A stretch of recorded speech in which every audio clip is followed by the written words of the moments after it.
This is Rainy Night Horrors.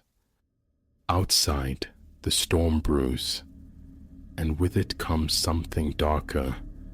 Every drop masks a sound, every shadow holds a shape. You're not imagining it. You're hearing the truth. Listen closely. It's already here.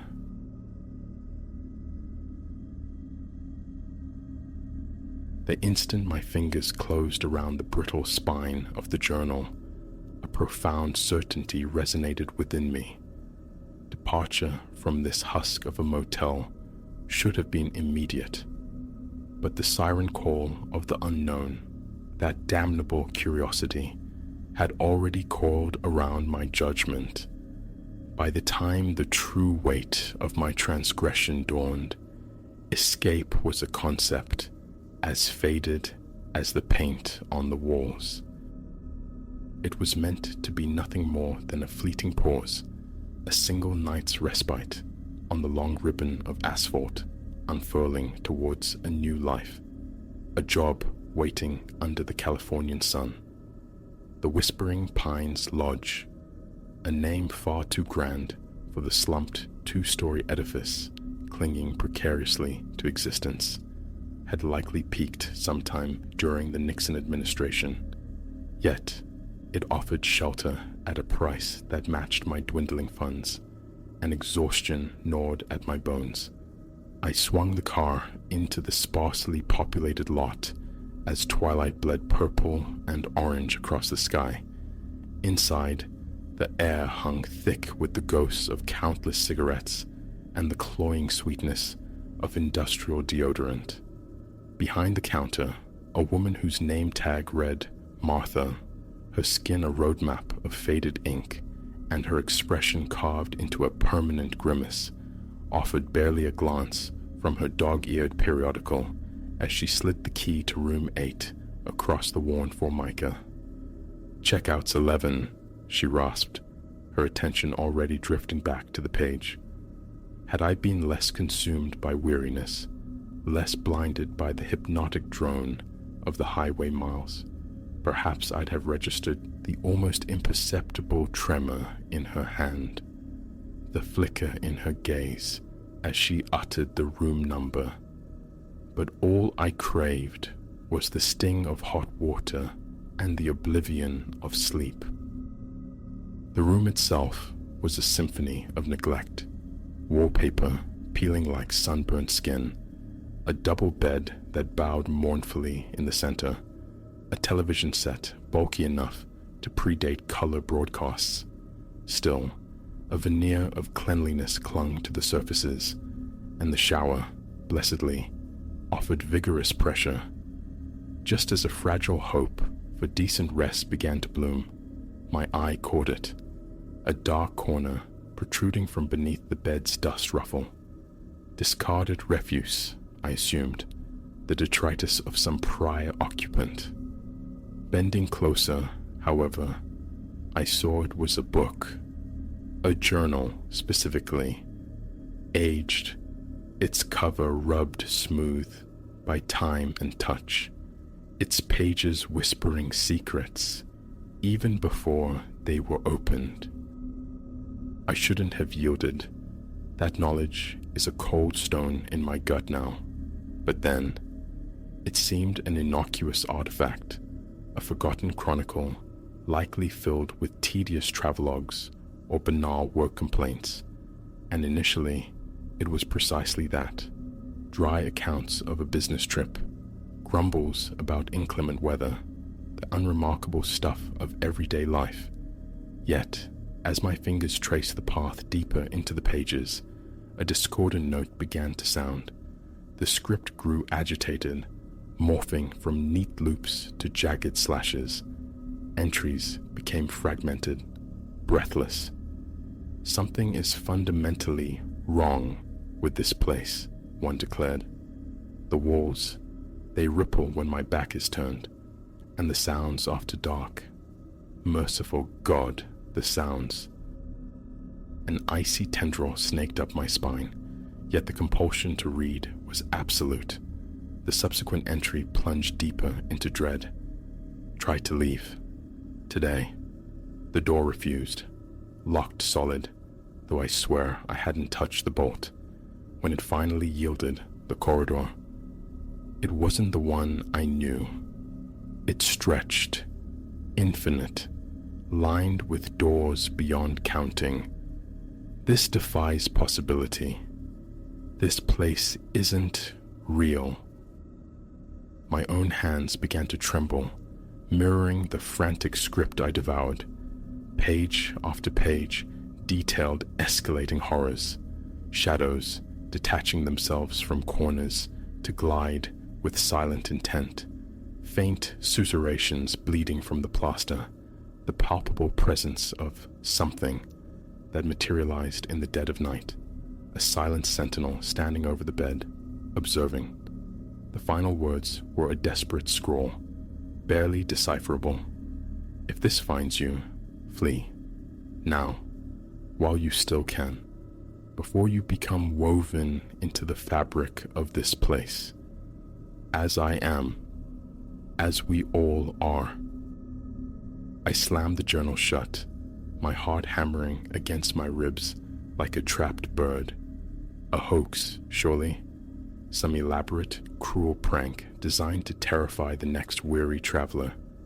Yet, as I sat rigid on the sagging mattress, the room's atmosphere palpably shifted, growing colder, the shadows pooling in the corners, acquiring an unnerving depth. Prank or not, I wouldn't linger to ascertain the truth.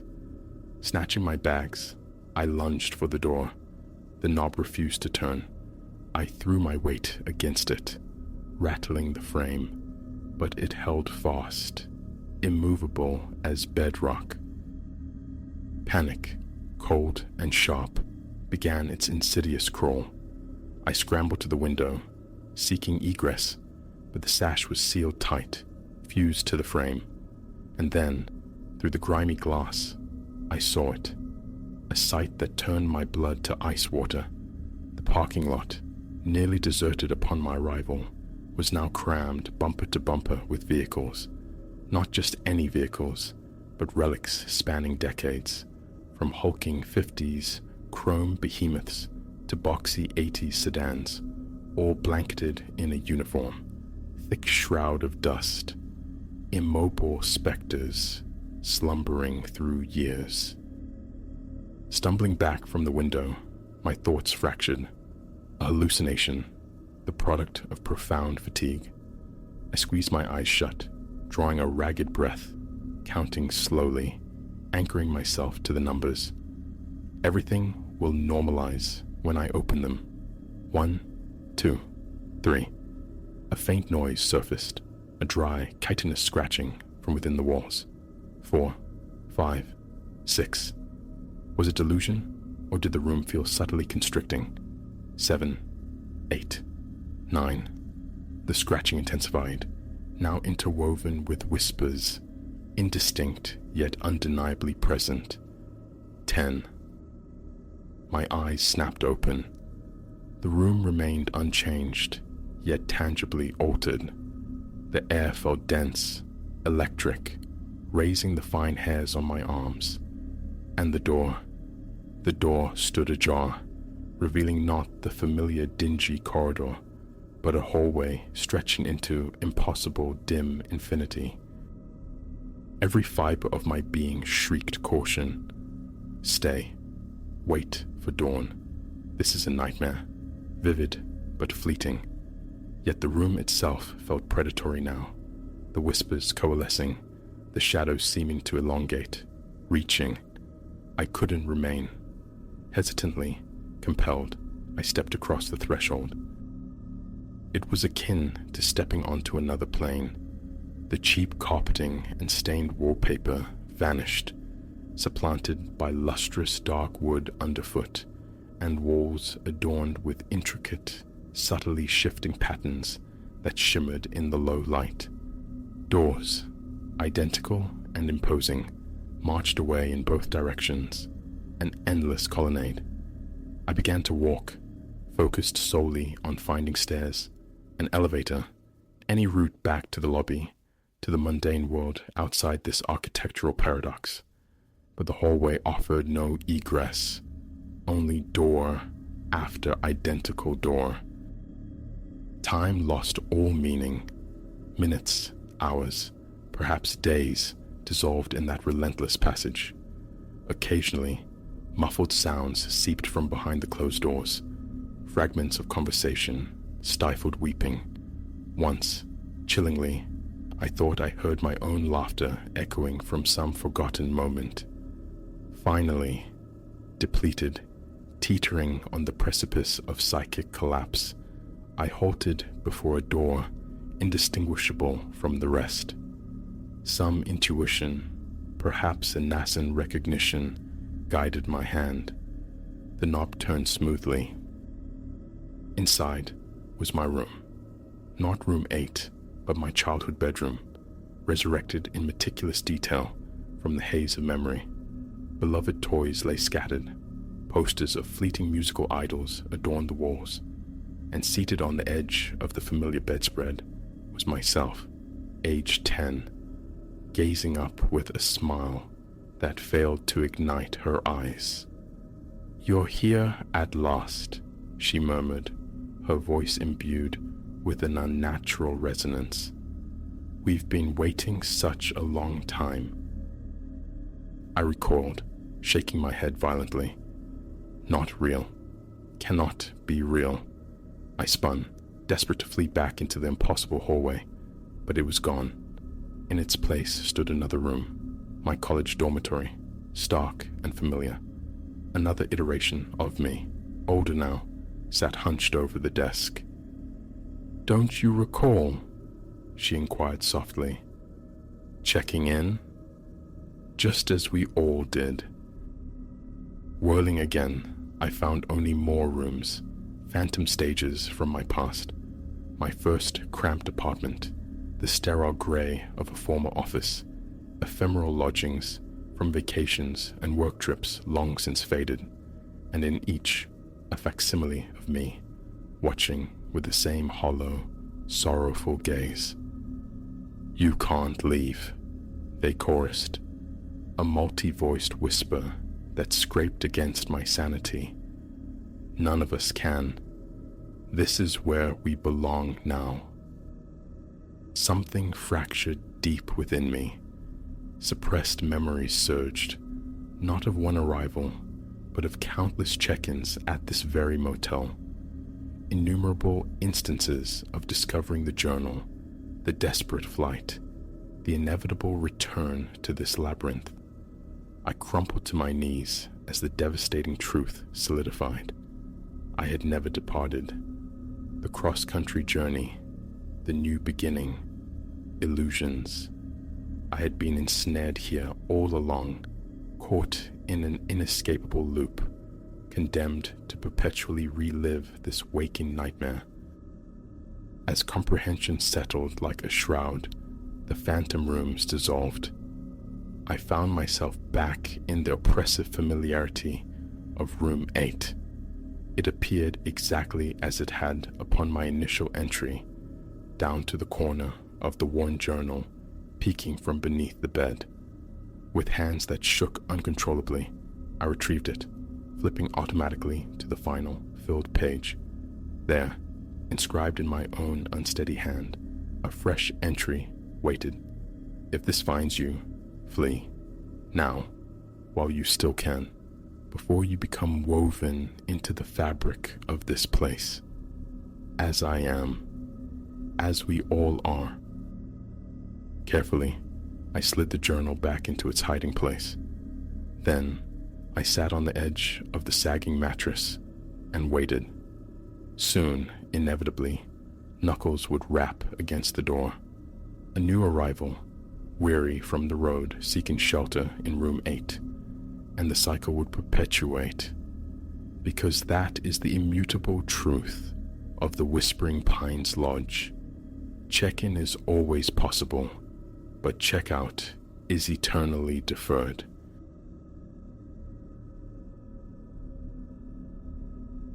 These woods, this tapestry of emerald and umber, had ever been my refuge, a silent confidant. But that day, as twilight bled across the canopy, staining the leaves in hues of bruise and ember, I blundered into a truth that fractured the world I knew. Deep within the forest's untamed heart, where the air itself seemed thick with the musk of ages and slumbering dread, I unearthed the altar. One careless caress, and I roused a primordial malice, long quiescent, awaiting an unwitting hand like mine. Dawn had found me eager, shouldering a pack laden with nuts, water, and a dog-eared guide to the region's wild blooms. The autumn air, sharp as shattered glass, kissed my face as I followed the familiar trace, the percussion of my boots a steady beat against the leafy detritus. How many times had I walked these ways? Yet today, a deeper yearning pulled me onward, towards the forest's blank spaces on my mental map, the regions whispered about only in local lore. Hours dissolved, the known world receded, trodden earth surrendered to spectral trails obscured by seasons of shed foliage and ambitious briars. Here, the trees wore their antiquity like bark-clad titans, their contorted limbs reaching skyward in skeletal supplications. A profound hush descended, punctuated only by furtive rustlings from the unseen denizens of the undergrowth. A tremor of instinct, ancient and insistent, urged retreat. "Go back," it whispered. "Flee this unfamiliar ground." But curiosity, that fatal human spark, propelled me deeper into the gloaming. Late afternoon light slanted through the branches when it caught my eye. A dissonance, a flicker of something inorganic amidst the sylvan palette. Drawn, I wrestled through a thorny embrace, the brambles snagging fabric and flesh with indifferent hunger. And then I saw it. The altar commanded a small, hushed clearing, illuminated by the sun's dying flare. It defied easy description, a primitive plinth of stone encircled by eroded, sentinel-like effigies. Cryptic sigils sprawled across every surface, their sharp edges blurred by wind and rain and time. My approach was hesitant, each footfall unnaturally loud, my pulse a frantic drum against my ribs. The atmosphere here felt different, charged. A palpable weight pressed in, raising the fine hairs along my nape. Closer still, I discerned the offerings strewn about the altar's base, desiccated blossoms, stray feathers, and, chillingly, the delicate architecture of small animal skeletons. What in creation? The question escaped my lips as a breath, lost in the heavy air. I knelt, peering closer. The carved symbols seemed to writhe in the waning light, an optical illusion that persisted even when I blinked, mesmerizing and deeply unsettling. A knot of apprehension tightened in my gut, yet I was transfixed. Thoughtlessly, instinctively, my fingers stretched out, tracing the whorls of one particular sigil. The instant my skin brushed the cold stone, an electric violence surged through me, a blinding arc that lit every nerve aflame. I recoiled with a strangled cry, stumbling backward, the shock leaving me breathless. Silence fell, absolute and terrifying, broken only by the ragged cadence of my own breathing. Then, subtly at first, the world began to unravel. It began as pressure, an invisible compression from all sides. The temperature plummeted, my exhalations plumed white in the suddenly glacial air. The golden light vanished, swallowed by an encroaching, unnatural twilight that seemed to pulse outward from the altar itself. And then I perceived it, a consciousness vast, ancient, and so profoundly inimical that my own mind bucked against its sheer existence. It felt as though the woods themselves had gained sentience, every root and rock now vibrating with a dreadful, focused awareness. Survival screamed. I turned to flee, but slammed into something unseen, unyielding. Like hitting a wall of solidified air, the impact threw me back onto the leaf-strewn earth. Panic, cold and sharp, clawed its way up my throat. Scrambling upright, I scanned frantically for egress, but the clearing had warped. The surrounding trees loomed impossibly tall, their branches now interlaced into a suffocating living lattice. Within the deepening shadows, movement flickered, shapes that defied geometry, stuttering at the edges of my sight. A low vibration tore at the stillness, less a sound than a physical sensation, emanating from everywhere and nowhere. I spun, searching for a source, but saw only the silent, brooding altar. Hello? My voice was a thin, trembling thread. Is anyone there? The only answer was the same resonant growl, closer now. I felt a phantom warmth, like hot breath, upon the back of my neck. Whirling again revealed nothing but empty space. My heart hammered against my ribs, a frantic bird trapped in a cage, retreating slowly, eyes darting between the shifting umbra. I whispered a desperate plea to the oppressive silence. Please, let me leave. I'm sorry. I meant no harm. A laugh answered, cold and devoid of humor, echoing not in the air, but within the confines of my skull. Then, a voice, ancient as grinding glaciers, formed directly in my mind. Too late, little trespasser. It resonated, each syllable an eternity of malice. You have stirred us from our slumber. Now, you shall contribute. The shadows coalesced, birthing monstrous silhouettes that flickered and writhed. Eyes, luminous and inhuman, ignited in the gloom. Claws, impossibly sharp, extended from the shifting darkness, reaching. A scream tore from me, then, raw and primal, I ran, directionless, driven solely by the instinct to escape the closing horrors. Yet, the clearing stretched, mocking my efforts, the altar remaining a constant, dreadful focal point, no matter how fast my legs churned. Time dissolved into a blur of terror and exertion. Minutes? Hours? The distinction vanished. My lungs burned, limbs quaked with fatigue, but stopping meant yielding, meant being overtaken by them.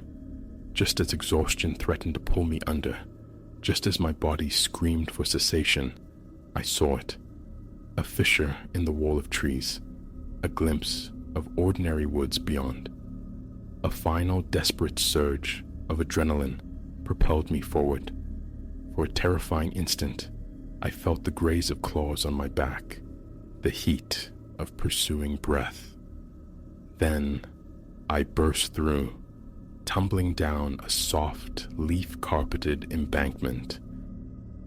I landed hard, the air forced from my lungs. For a long moment, I lay still, gasping, eyes squeezed shut, afraid of what reality might assert itself.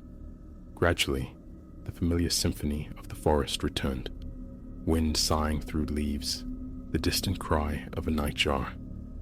Cautiously, I opened my eyes. I was at the base of a small rise, enveloped by mundane trees. The sunset painted the western sky in strokes of fading fire. No clearing, no altar, No horrors. Slowly, achingly, I rose.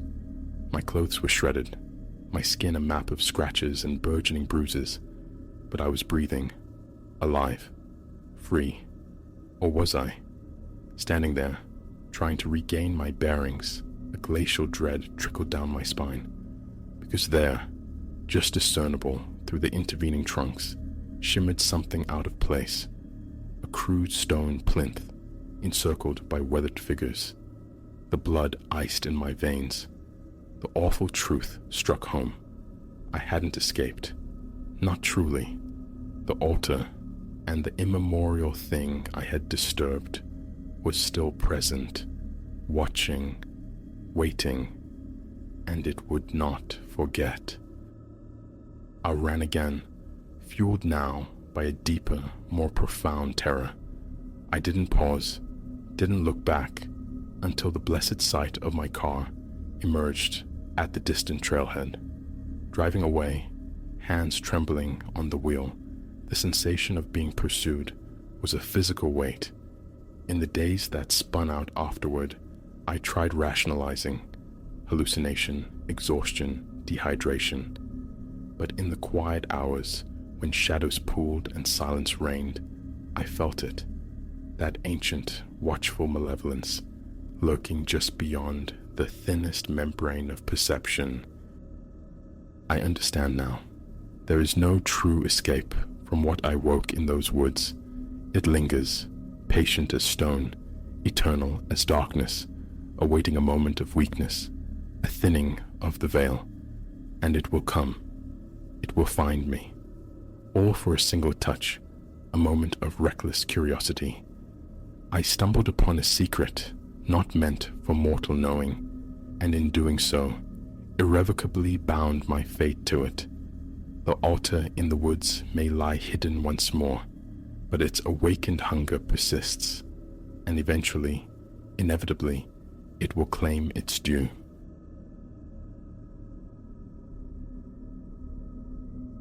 The key turned, the lock yielded, and I stepped into the familiar quiet of my apartment, only to halt.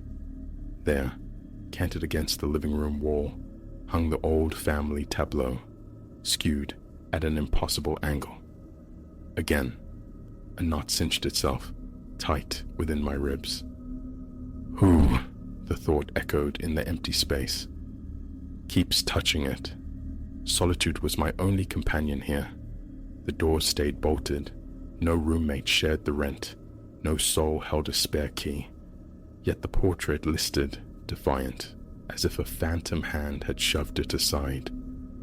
In that instant, a disquiet settled, cold and unwelcome.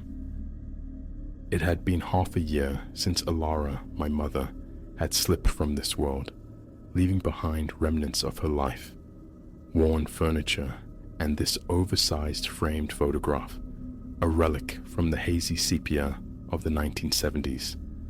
Within its borders resided my grandparents, Silas and Maeve, their faces etched with time. Alara herself, caught in the fragile bloom of adolescence, and flanking them, my uncles Ronan and Cormac. Receiving it stirred something deep, a resonance with memories not my own, trapped behind the glass.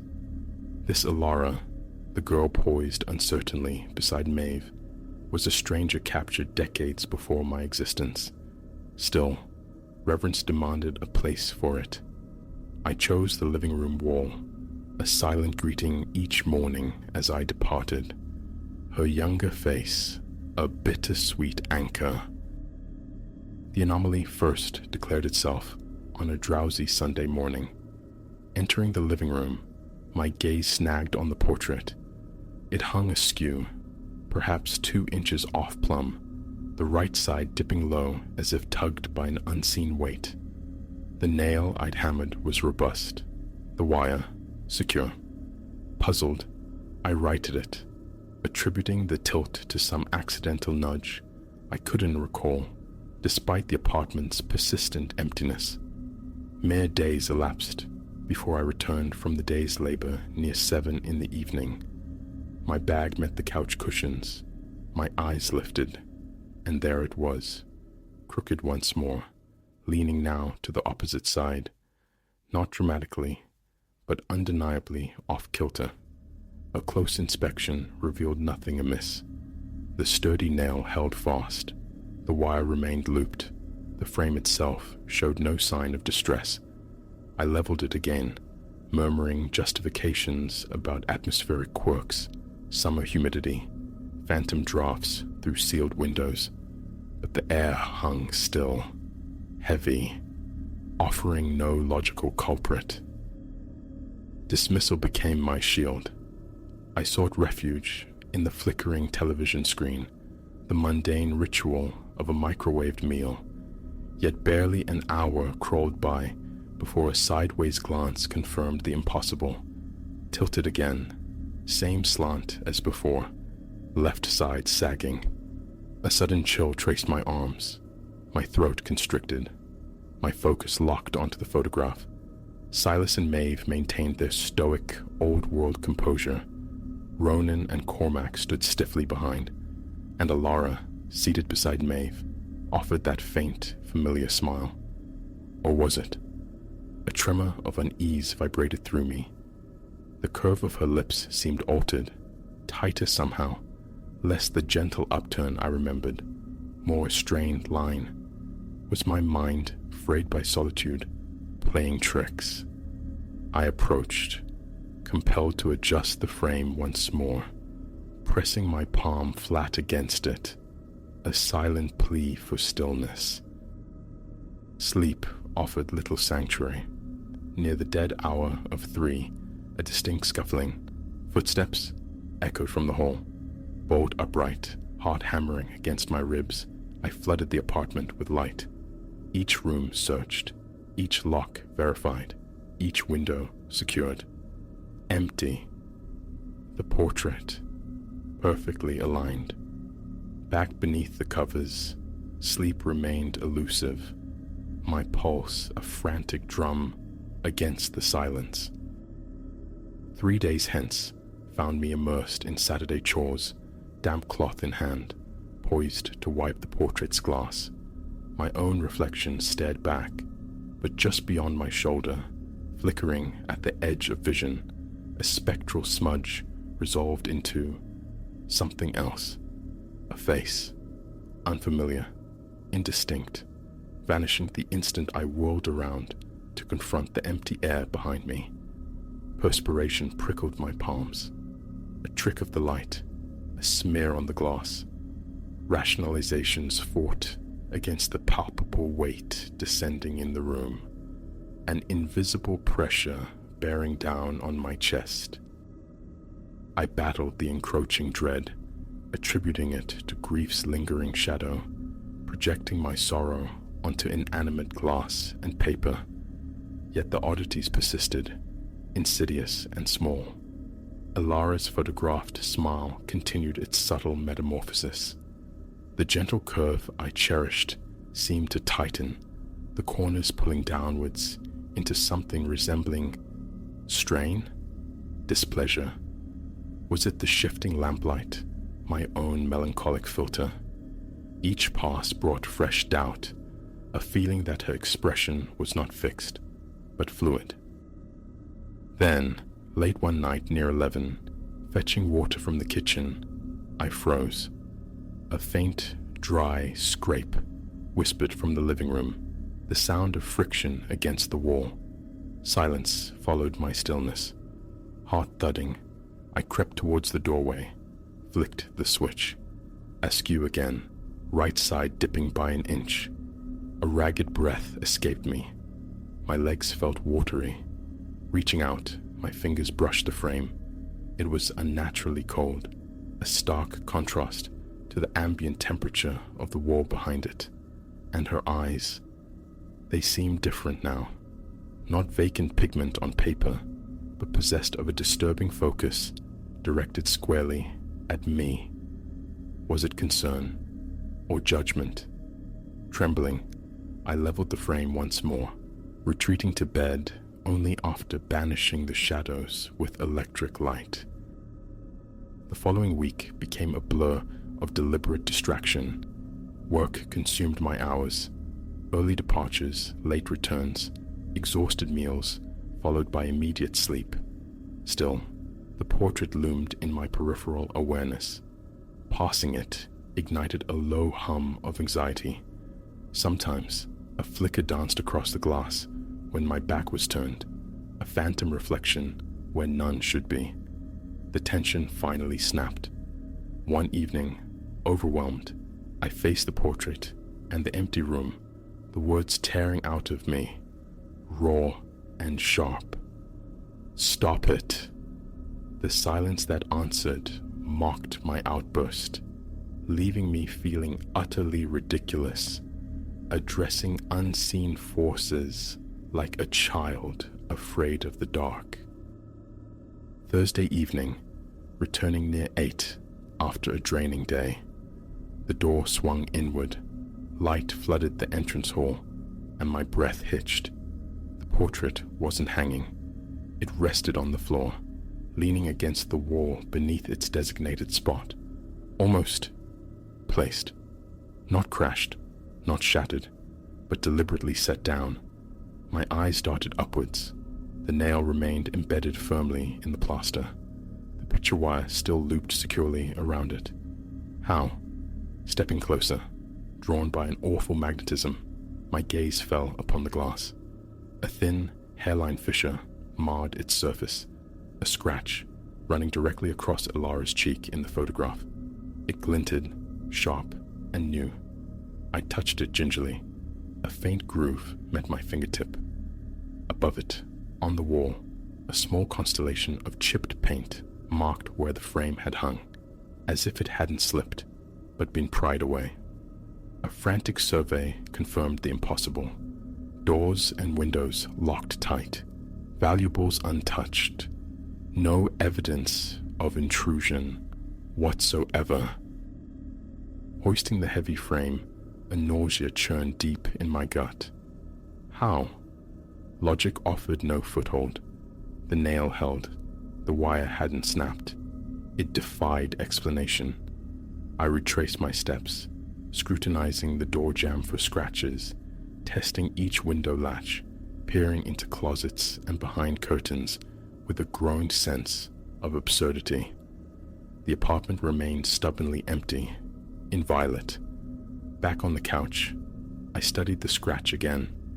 Its path was precise, cruelly tracing the curve of Alara's cheek, stopping just at the edge of her face, as if etched by a meticulous, malevolent hand.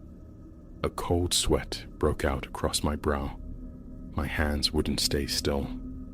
Reverently, almost fearfully, I laid the portrait flat on the coffee table. Rehanging it felt unthinkable, a violation of some newly established, terrifying boundary. That night, the bedroom door felt flimsy, but I locked it anyway, succumbing to a wave of primal fear that left my extremities icy and my throat tight. An insidious guilt warred with the terror. This was Alara's legacy, Silas and Maeve's history, Ronan and Cormac's memory. How could I even contemplate discarding it? Morning arrived, gray and uncertain. The portrait lay undisturbed on the coffee table, the scratch a stark, undeniable reality on the glass. Driven by a need for answers, I carefully removed the cardboard backing. The photograph beneath, yellowed and fragile with age, was untouched. The damage was confined solely to the protective glass. Relief mingled with confusion. Putting it away, hiding it in a closet, seemed a temporary, cowardly solution, yet the thought of it hanging, watching, was unbearable. Throughout the day, I skirted the living room's far corner, my path tracing wide arcs around the coffee table. Anxiety coiled in my stomach. I reached out to a friend via phone, the conversation circling the edges of my distress. Vague mentions of odd noises, nothing more. Their offer to visit was kindly refused. The thought of explaining, of inviting scrutiny or disbelief, was too much. I needed to face this alone. In the late afternoon, spurred by a desperate hope for normalcy, I resolved to try again. Lifting the frame, checking the secure nail and wire, I carefully rehung the portrait. It settled into place, straight and still. For an hour, I watched it, a tense vigil. Nothing. Then, venturing into the kitchen for a drink, a soft thump echoed from the other room. Not a crash, but a dull, deliberate sound. I raced back. There it lay, exactly as before, propped against the baseboard, the wire still looped innocuously over the nail high above, as if lifted gently off its perch and deposited on the floor. Adrenaline surged, hot and prickly under my skin. My thoughts tangled, a frantic scramble for explanations that dissolved into mist. No intruder, no earthquake, no rational cause. I sank onto the couch, gaze drawn irresistibly to Alara's face within the frame. Colder now? Harsher? Or was I merely projecting my own terror onto her image? Enough. I couldn't endure the cycle.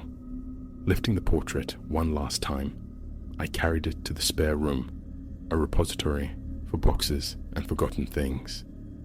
It leaned against a stack of cartons facing the wall.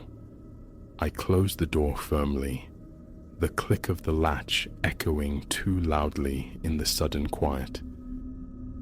Yet the feeling persisted, a sense of presence emanating from behind that closed door, an unseen gaze. My shoulders remained knotted with tension. Breathing felt like a conscious effort. Every creak of the floorboards, every distant siren, became a jolt to my frayed nerves. For nights afterward, the hallway light burned, a futile ward against the unease. Nothing else shifted, nothing fell, but relaxation remained a foreign country. The very air in the apartment seemed charged, heavy with unspoken things. The memory of that thin scratch slicing across Alara's cheek refused to fade. It felt like a message, a wound inflicted not just on glass, but on memory itself. And now, I live with a closed door, wary each time I pass, plagued by the chilling uncertainty of what I might find should I ever dare to open it again, wondering if the portrait waits, and if it, or something else within it, continues to change.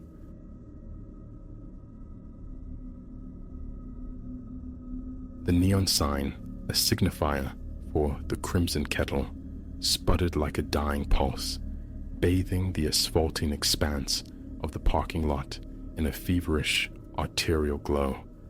Rain had left the surface, a black mirror reflecting the bloody light. The K in Kettle was dark, a missing tooth in a grim smile.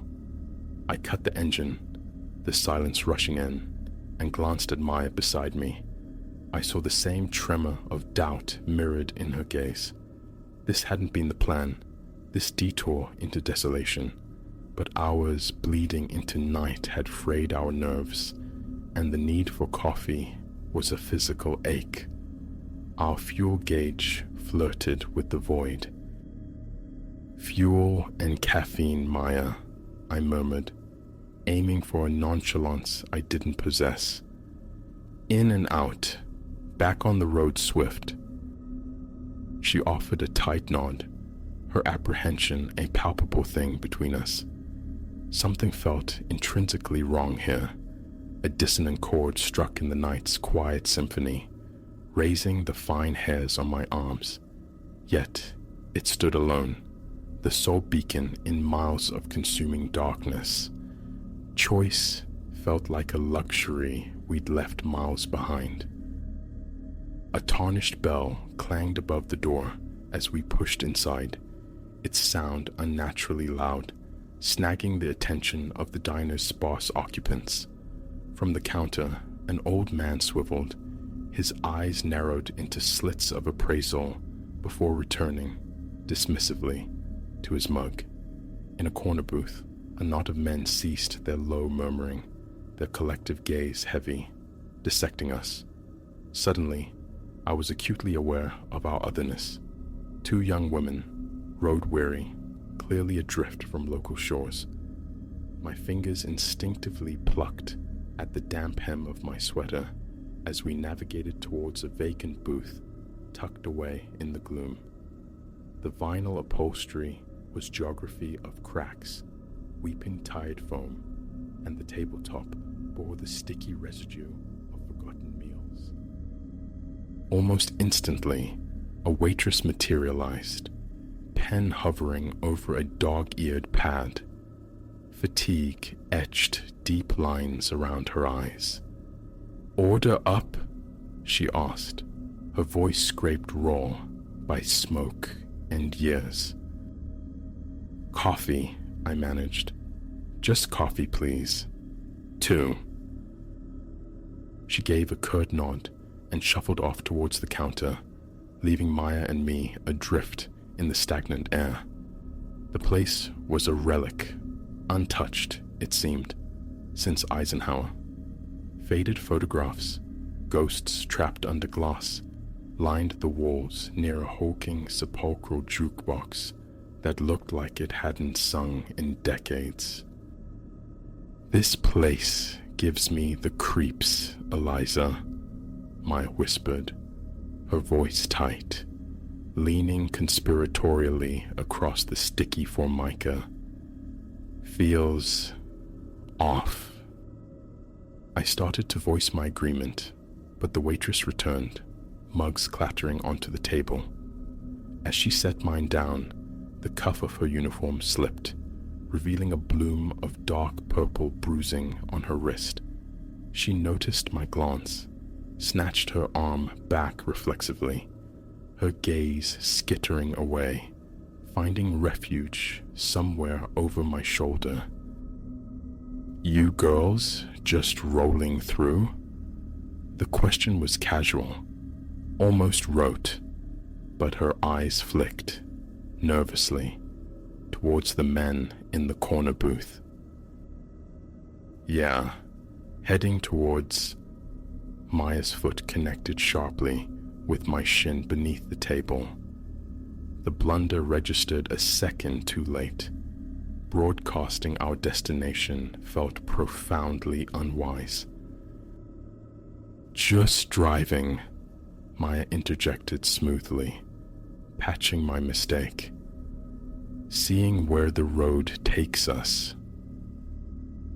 The waitress nodded again, a fleeting expression, was it relief or warning, flickered across her worn features. "Well, stay sharp out there. Roads get tricky after dark." She retreated, her words hanging in the air, heavy with unspoken implication, far weightier than a simple caution about potholes or sharp turns. We nursed the bitter coffee in a strained silence, antennae quivering. That's when the ambient noise began to resolve into distinct threads of conversation. Snippets at first, disjointed. Then, listening intently, a visceral chill traced its way down my spine. The men, their voices were low, urgent. Phrases surfaced like debris. "Consignment arrives tonight, and gotta clear it before dawn." One muttered something about the latest one, followed by coarse laughter that crawled over my skin. I met Maya's eyes. Her wide, frozen expression confirmed she'd heard it too.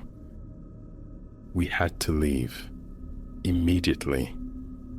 My hand went to my pocket for my wallet, for the keys, but met only empty fabric. A cold dread began to bloom in my stomach. "Maya," I breathed, battling to keep the rising panic from my voice. "The keys, they're gone." Her eyes widened, pupils dilating in the dim light. "What? Check again." I nodded, heart hammering a frantic drum against my ribs. "I put them in my pocket right when we came in. I know I did." Frantically, discreetly, we scanned the floor beneath the table, probed the deep fissures in the booth's ancient vinyl. Nothing. The bell above the door jangled again. Relief washed over me, brief and illusory, as a uniformed police officer stepped inside. Help, surely. But then the men in the corner acknowledged him. Easy nods, knowing grins. The blood in my veins turned to ice water. He wasn't salvation. He was part of it, whatever it was. "We have to go," I hissed at Maya. "Right now." She nodded, her face chalk white. We slid out of the booth, attempting a casual stride towards the exit. Before we reached the door, however, one of the men from the corner detached himself from the group, planting himself squarely in our path. "Heading out already, ladies?" His smile was a thin, brittle thing that didn't warm his eyes. "Stick around. Company's rare out this way." I felt the weight of every gaze in the diner pinning us. Behind the counter, the waitress, Agnes, stood frozen, a study in fear and weary acceptance. The lawman watched, dispassionate, making no move.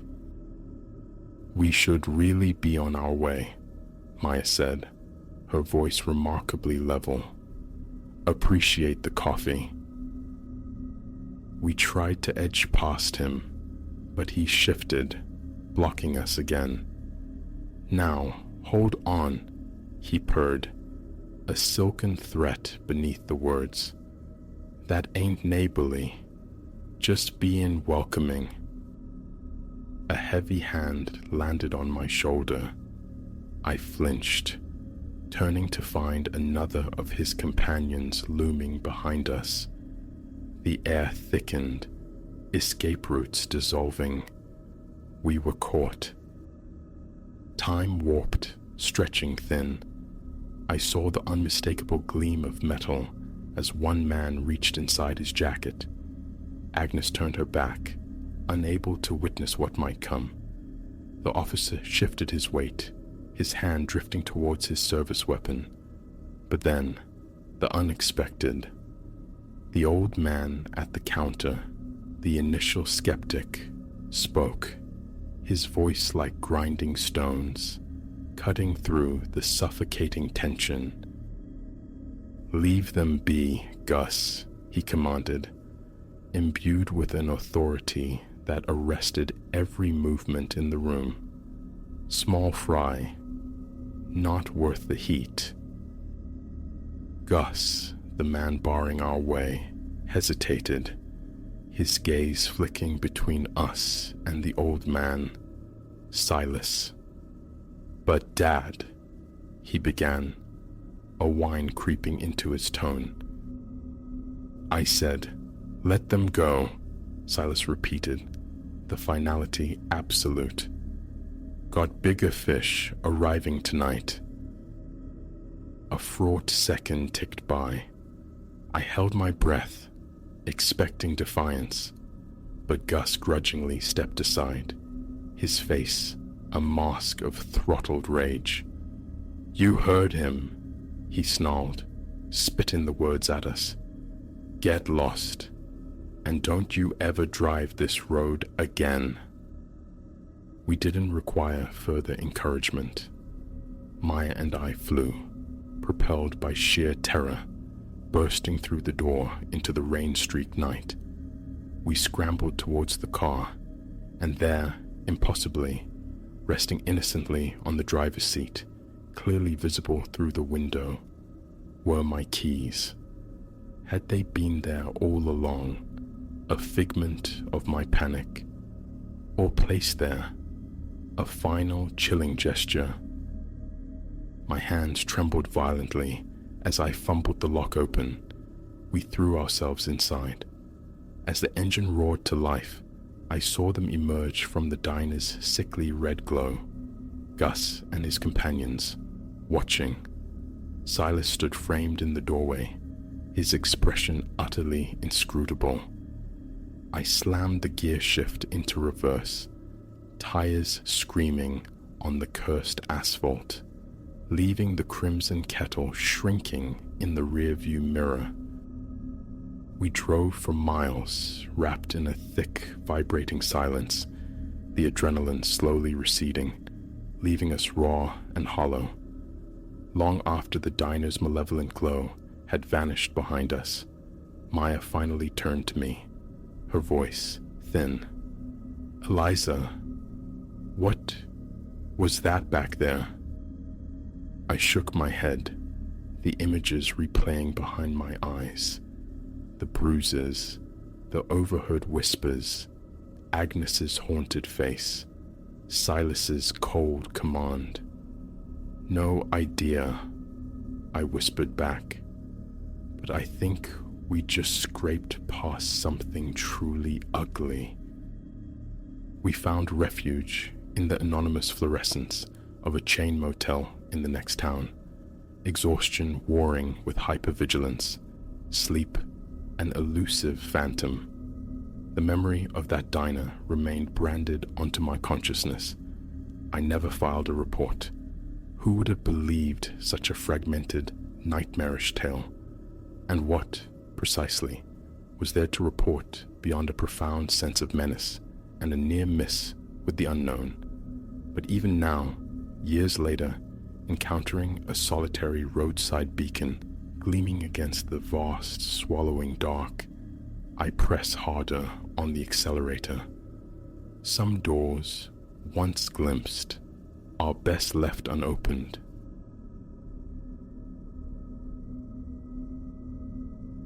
A phantom coldness persists, a glacial tendril tracing my spine, even as I wrestle for equilibrium in my breathing. These inherited walls, heavy with the dust of Aunt Beatrice's quiet life, seem to contract around me now, imbued with a sentience that chills deeper than the drafty corridors. Weeks I've haunted this place alone, beneficiary of her passing, this dubious legacy of timber and shadow. Initially, a hollow sort of gift, the structure ancient, steeped in a profound quietude I'd planned to renovate, exercise, and ultimately escape. No other kin showed the slightest interest. But tonight, the very molecules in these rooms vibrate, charged with an unseen, observant presence. I am arrested in the upper hallway, near the attic's shadowed maw, my breath held captive. Memory dredges up the evening's pivotal moment, the discovery of that artifact, fashioned from porcelain, the color of bleached bone, its gaze utterly vacant, yet marred by faint, almost apologetic brushstrokes encircling the empty sockets. I recall the instant my flesh met its surface, an inexplicable warmth radiating from the ceramic, a prickling current surging up my arm, coiling nausea deep within my gut. It lay nested in a crumbling carton, secreted behind a hulking armoire in the attic's gloom, amidst the cloying perfume of decay and stagnant air. My ascent had been aimless exploration, a vague hope for salvageable heirlooms or fragments of my aunt's sequestered history. Shoving aside strata of brittle ochre newspapers and lace darkened by time, I saw it, that pallid visage staring sightlessly skyward, half submerged in forgotten clutter. Impulse, perhaps morbid curiosity, compelled me to retrieve it. It possessed the morbid allure of a curio shop relic, crazed glaze, edges stained by time or handling. Yet, a profound disquiet emanated from its stark simplicity, merely hollow eyes and the barest suggestion of lips. After that strange jolt upon first contact, I attempted to rationalize the sensation away. I bore it downstairs, affixing it to the drawing room wall, imagining it might lend a certain macabre character. The house overflowed with relics of bygone eras, after all. But as twilight bled into night, a wrongness permeated the atmosphere. Each passage past the drawing room doorway brought the disquieting impression of metamorphosis, not a grotesque transformation, no leering grin or furious brow, but subtle, seismic shifts in the network of fine cracks webbing its surface. Around midnight, drawn by an invisible tether, I stood before it.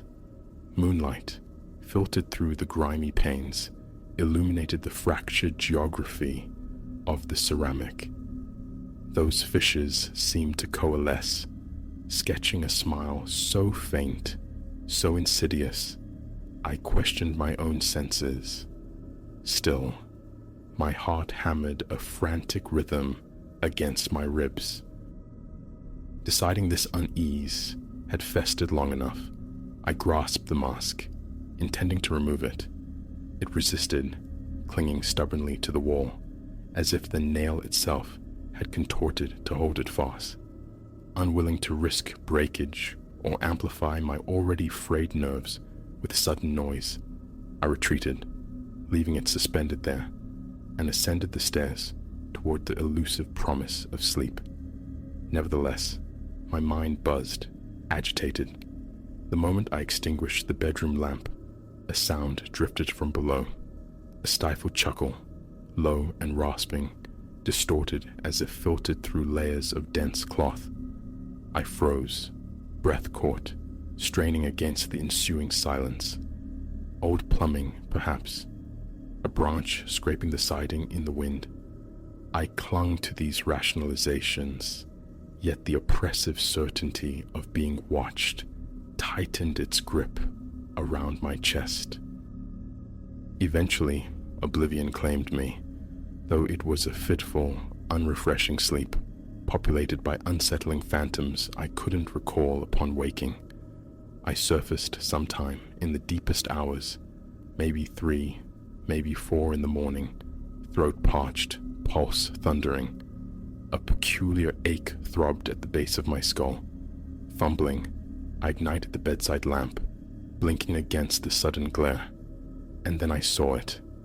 There, beside the bed, resting on the floorboards as if placed with deliberate care, lay the mask. A violent lurch seized my insides.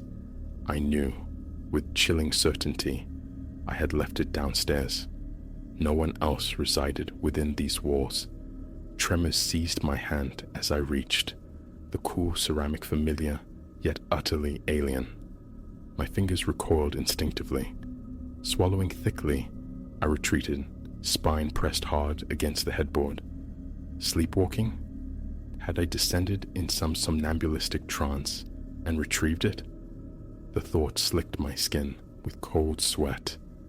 My gaze flew to the bedroom door. Bolted, the key turned firmly in the lock, just as I had left it. An impossibility.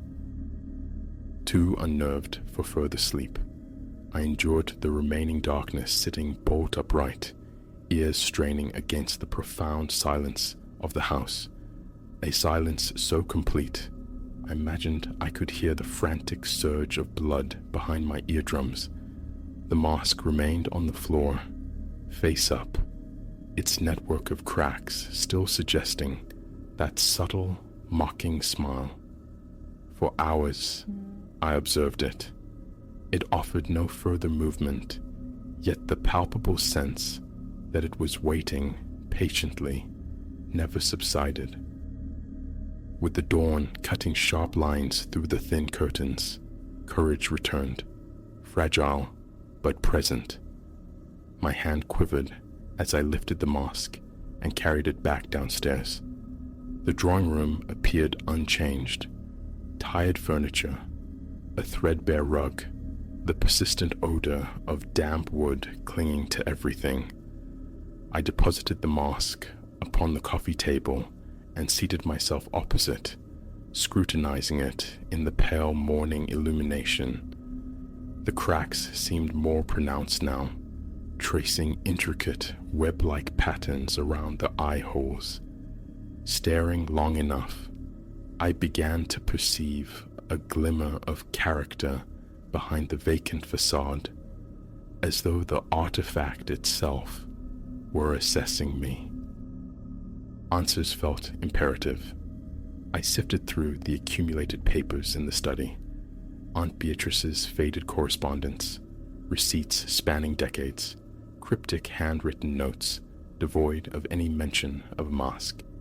Tucked within a drawer, I unearthed a clutch of Polaroids. My aunt, younger, smiling beside unfamiliar figures in dated attire.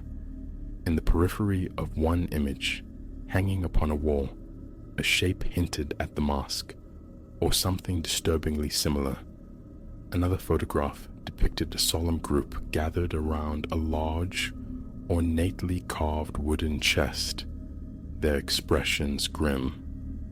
The mask was absent, yet an indefinable connection resonated, a suspicion I couldn't substantiate. I tried to suppress the burgeoning anxiety.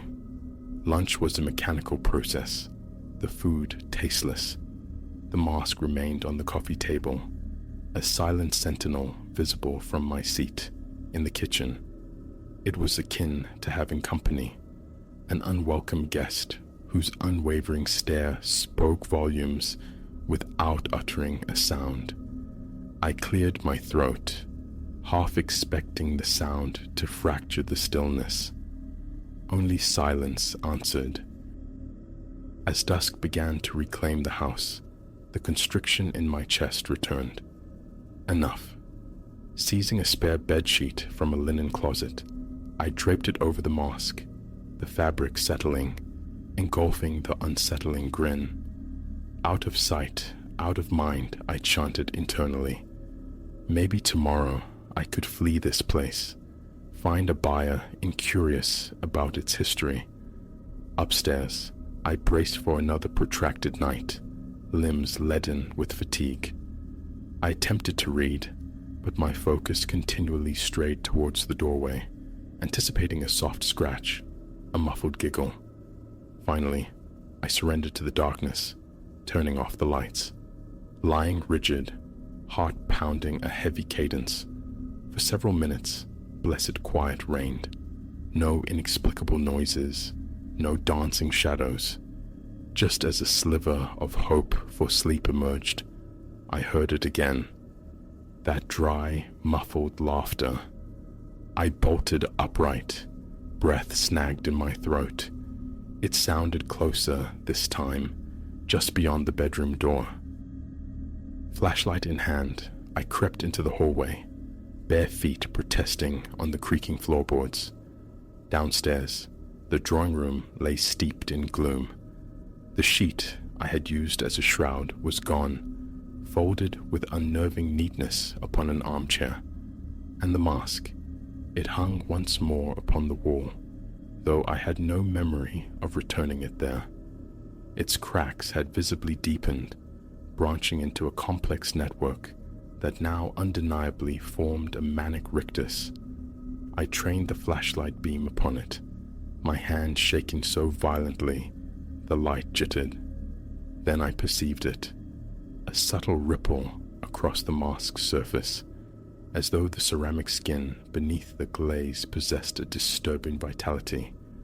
Stumbling backward, I collided with the side table, sending a vase crashing to the floor with a muffled thud. Panic surged. Breathe, Elias. Think.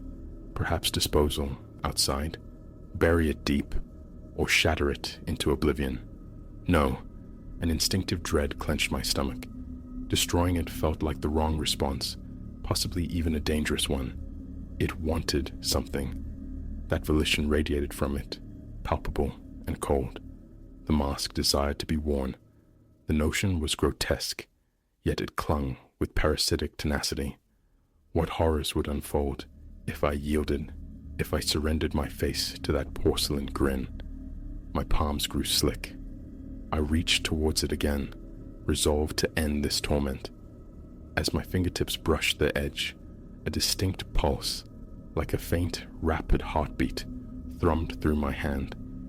I gagged, snatching my hand back, as if burned. My knees threatened to buckle. The air grew thick with the scent of scorched dust and brittle paper. I fled to the kitchen, desperate for refuge, for a solution, calling someone. Who would possibly credit such a tale? The landline emitted only a frustrated crackle of static. I slammed the receiver down. Breath tore raggedly from my lungs. The house itself felt altered now, the temperature plummeting. My reflection in the microwave's dark glass showed a stranger, face bleached, eyes wide with primal terror.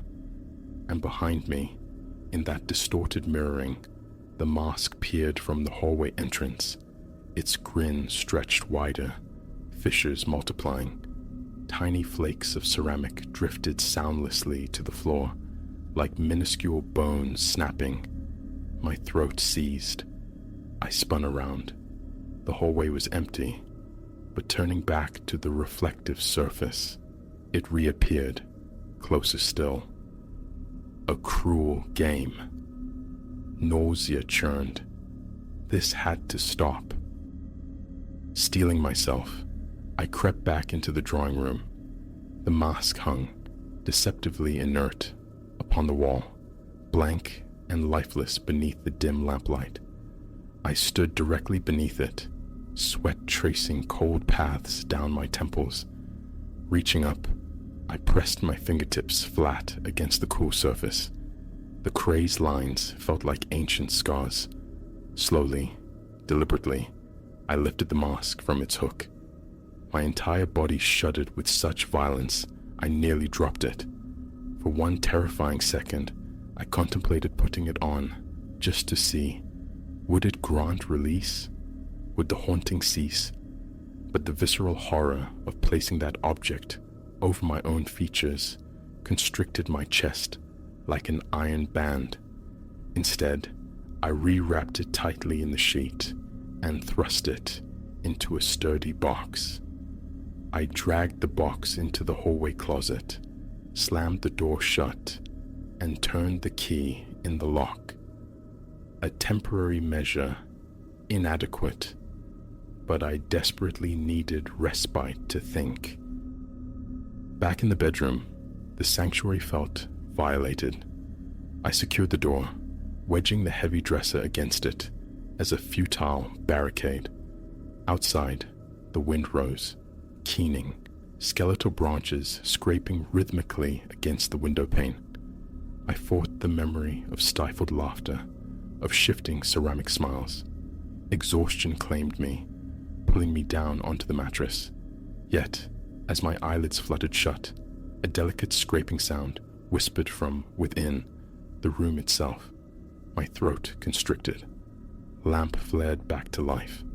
Nothing. My gaze swept the floor near the bed and froze. A minuscule chip of porcelain lay there, a fragment of the mask's glaze, gleaming faintly. With trembling fingers, I retrieved it. How? How had it breached the closet, the locked door, the barricade? My reflection swam into view on the dark window pane, and I saw it, the ghost of a grin twitching at the corners of my own mouth, an expression utterly alien to the terror gripping me.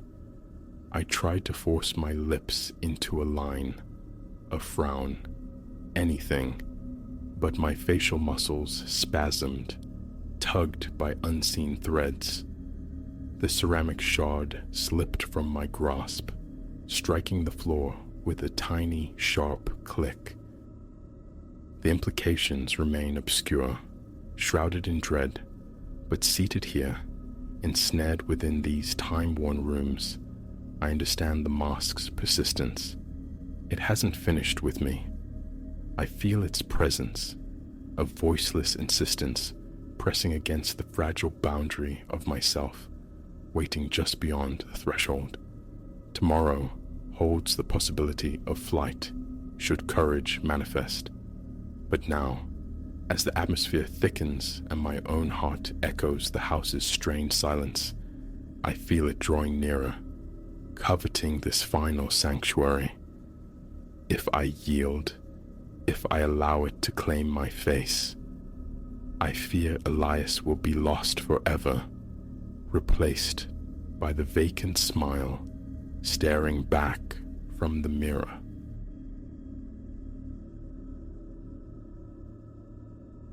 The night the silhouette first etched itself onto our backyard, I dismissed it. A phantom birthed by weary eyes, perhaps, or just the ancient maple playing tricks with the moonlight, twisting shadows into shapes that weren't there. But the nights bled one into the next, and the presence remained, a fixed point of darkness in the same patch of lawn, unwavering, nocturnal. The chilling conviction grew. This was no illusion. This was real, and it was paralyzing. It began scarcely a month after we claimed the house as ours. Clara and I, giddy with the prospect of space and quietude, had fallen for the sprawling suburban home, its generous yard, a promised kingdom for our 2 children. The previous occupants had practically flung the keys at us, their haste a curious footnote we'd ignored, swept up in the tide of new beginnings. Why question such fortune? Those initial weeks dissolved in a blur of cardboard canyons, the shifting geography of furniture, the settling dust of new routines.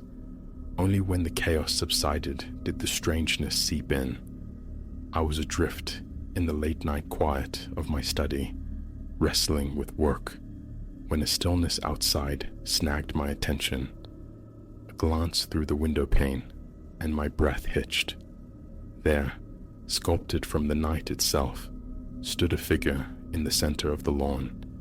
Details were lost to the gloom, but the impression was stark, humanoid, unnaturally lean, impossibly tall. A blink, a hard rub of the eyes, surely a mirage born of fatigue. I looked again. Nothing, just empty grass silvered by the moon. I retreated to bed, shoving the image down, blaming exhaustion. But the following night, it returned, and the night after, always anchored to that identical spot, a statue of void, dissolving the instant my gaze sought to sharpen its form. I held the secret close at first, unwilling to plant fear in Clara's mind, still nursing a fragile hope that my senses were betraying me.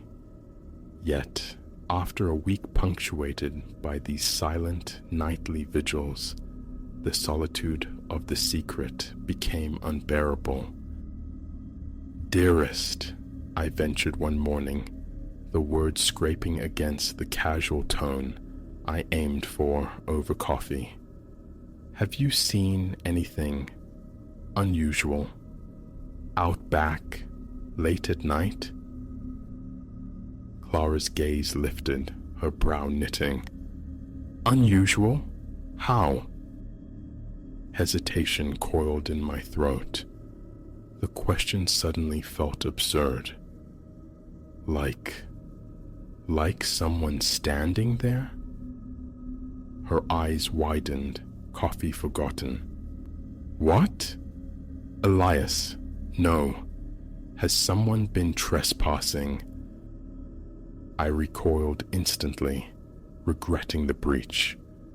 No, forget it. Must be shadows, my mind playing tricks. But that evening, gripped by a need for validation, a desperate urge to prove my sanity, I asked Clara to wait with me. We sat cloaked in the study's darkness, our eyes fixed on the window, on the empty stage of the lawn. Time stretched, silent and heavy. Just as I was about to concede defeat, Clara inhaled sharply, a small, choked sound. "Oh, heavens!" she breathed. "Do you see it?" Ice flooded my veins as I followed her stare. There it stood, the silhouette, precisely where it always manifested, utterly motionless. "What is that?" Clara whispered, her voice a tremor in the dark. I could only shake my head, words failing me. We remained transfixed, caught in a shared vortex of horror and morbid curiosity that felt eternal but likely lasted mere minutes. Then, inevitably, I blinked, and it vanished. Clara was deeply unsettled. "We have to call the police," she insisted. I agreed, though the absurdity of the report loomed large. "Hello, dispatcher. There's an apparition in our garden." Nevertheless, the call was made. The officers arrived, radiating polite skepticism. Their flashlights sliced through the darkness, finding no footprints, no disturbed earth, no evidence of intrusion. They offered placating theories. A prankish neighbor, a deer perhaps, but we knew. What we had witnessed was neither flesh nor harmless fauna. In the weeks that followed, our nocturnal guest became a constant throbbing pressure. Motion-sensitive floodlights were installed, a security system armed. Neither ever reacted. We kept watch, but the figure materialized only in moments of inattention, as if privy to our surveillance. It possessed a chilling awareness. Our children, mercifully, remained untouched by the growing dread, but Clara and I felt ourselves fraying. Every creak of the house became a footfall, every shadow a potential manifestation. Sleep became shallow. Arguments fled. The quiet promise of our new home had curdled into a suffocating anxiety that strained our bond, our grasp on reality. Then came the night that fractured everything. Sleep evaded me again. I found myself at the familiar post, gazing out the study window. The figure materialized, punctual as ever, a stark cutout against the moon-washed grass. But something shifted. For the first time across all those weeks of silent observation, it moved. Not a vanishing act, but deliberate motion. Slowly, with an unnatural, clicking stiffness, its head rotated. It looked directly at me. The blood seemed to drain from my face, pooling cold in my feet. Though no features were discernible in that flat, dark expanse, I felt its focus, a palpable weight pressing through the glass, across the intervening darkness, pinning me where I stood. Thought abandoned me. Instinct took over. I flung myself from the room, propelled by a desperate need to confront, to understand, bursting out into the cool night air. It was still there, still watching. As I stumbled across the dew-wet grass, details sharpened in the eerie light. It towered, easily 7 feet tall, limbs stretched impossibly long and thin, defying human proportion. Its surface, not skin, something else, was a profound, light-devouring black. I halted perhaps 10 feet away, my heart a frantic drum against my ribs. "What are you?" The question tore from my throat, ragged and trembling. "What is it you want?" No answer, only the ceaseless, featureless stare, more terrifying than any fanged monstrosity my imagination could conjure. And then it moved once more. An arm, impossibly elongated, began to lift, arcing slowly towards me. I scrambled backward, tripping, falling heavily, as I saw its fingers distend, stretching, reaching. Suddenly, Clara was beside me, her hand a vice on my arm, hauling me upright. "Elias, what are you doing?" she cried, her voice sharp with fear. My head snapped towards her, then whipped back to where the figure had stood. Empty space. The lawn lay undisturbed beneath the impassive moon. Clara pulled me inside, her words a torrent of frantic scolding that barely registered. My mind was a whirlwind, replaying the impossible length of that arm, the nearness of its touch. The following day, I sought out a local historian, grasping for answers in the property's past. His words, delivered in a low, almost conspiratorial tone, over the phone, sent a fresh wave of cold through me. Our house stood on land that had once held an asylum. Not merely an asylum, but one notorious for its barbaric practices and staggering mortality rate. Demolished over a century prior, the plot had remained vacant until our subdivision rose from its ashes. There were always stories, the historian confided, his voice hushed. Whispers about one particular inmate, uncommonly tall, skeletal, never spoke, they said, never slept, just stood and stared. Some of the old folks round here, they still claim they see him sometimes, standing out in that field where the main building used to be. I thanked him numbly, the receiver heavy in my hand. Coincidence felt like an insult to the terror we'd experienced. But how? How could echoes from so long ago persist, manifest, invade our lives? That night, silence reclaimed the backyard. For the first time since it began, the figure did not appear, nor the next night, nor the one after. A week slipped by, then two. Tentative relief began to bloom. We dared to hope it was over, that whatever presence had haunted our lawn had finally dissipated. Then, one night, a piercing scream shattered the quiet. Clara and I bolted from our bed, hearts hammering, converging on our daughter Lily's room. We found her bolt upright, tangled in her sheets, tears carving paths down her face as she pointed a trembling finger towards her window. "The gaunt man," she sobbed, her small body shaking. The gaunt man was looking at me. I lunged to the window, scanning the darkness.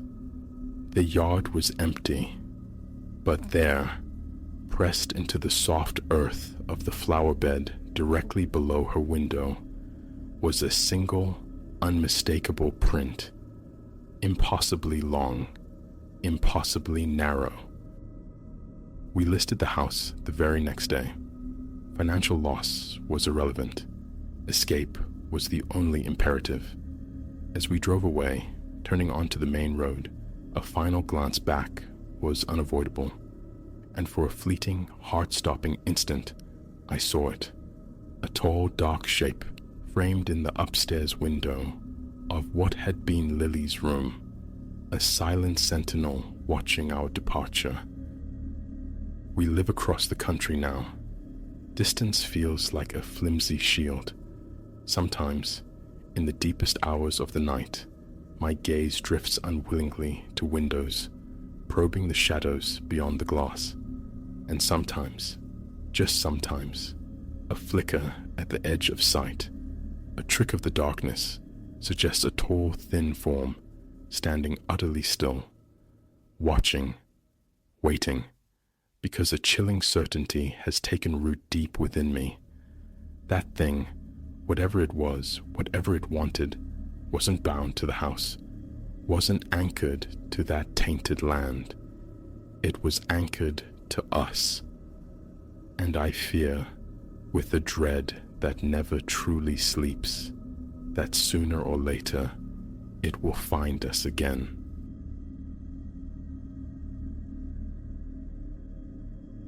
The final summons for spirits dissipated into the bar's echoing void, my words swallowed by the sheer volume of emptiness. 3 years I'd polished the scarred mahogany of the serpent's coil, yet never witnessed such profound desertion on a Friday. Wiping the counter, a ritual now devoid of purpose, I couldn't banish the prickling sense that reality felt thin tonight. Perhaps the tempest clawing at the windows bleed its chaos indoors, or perhaps isolation simply bred phantoms in the unnerving hush. Regardless, I found myself willing the clock's hands forward, yearning for the decisive click of the lock and the solace of retreat.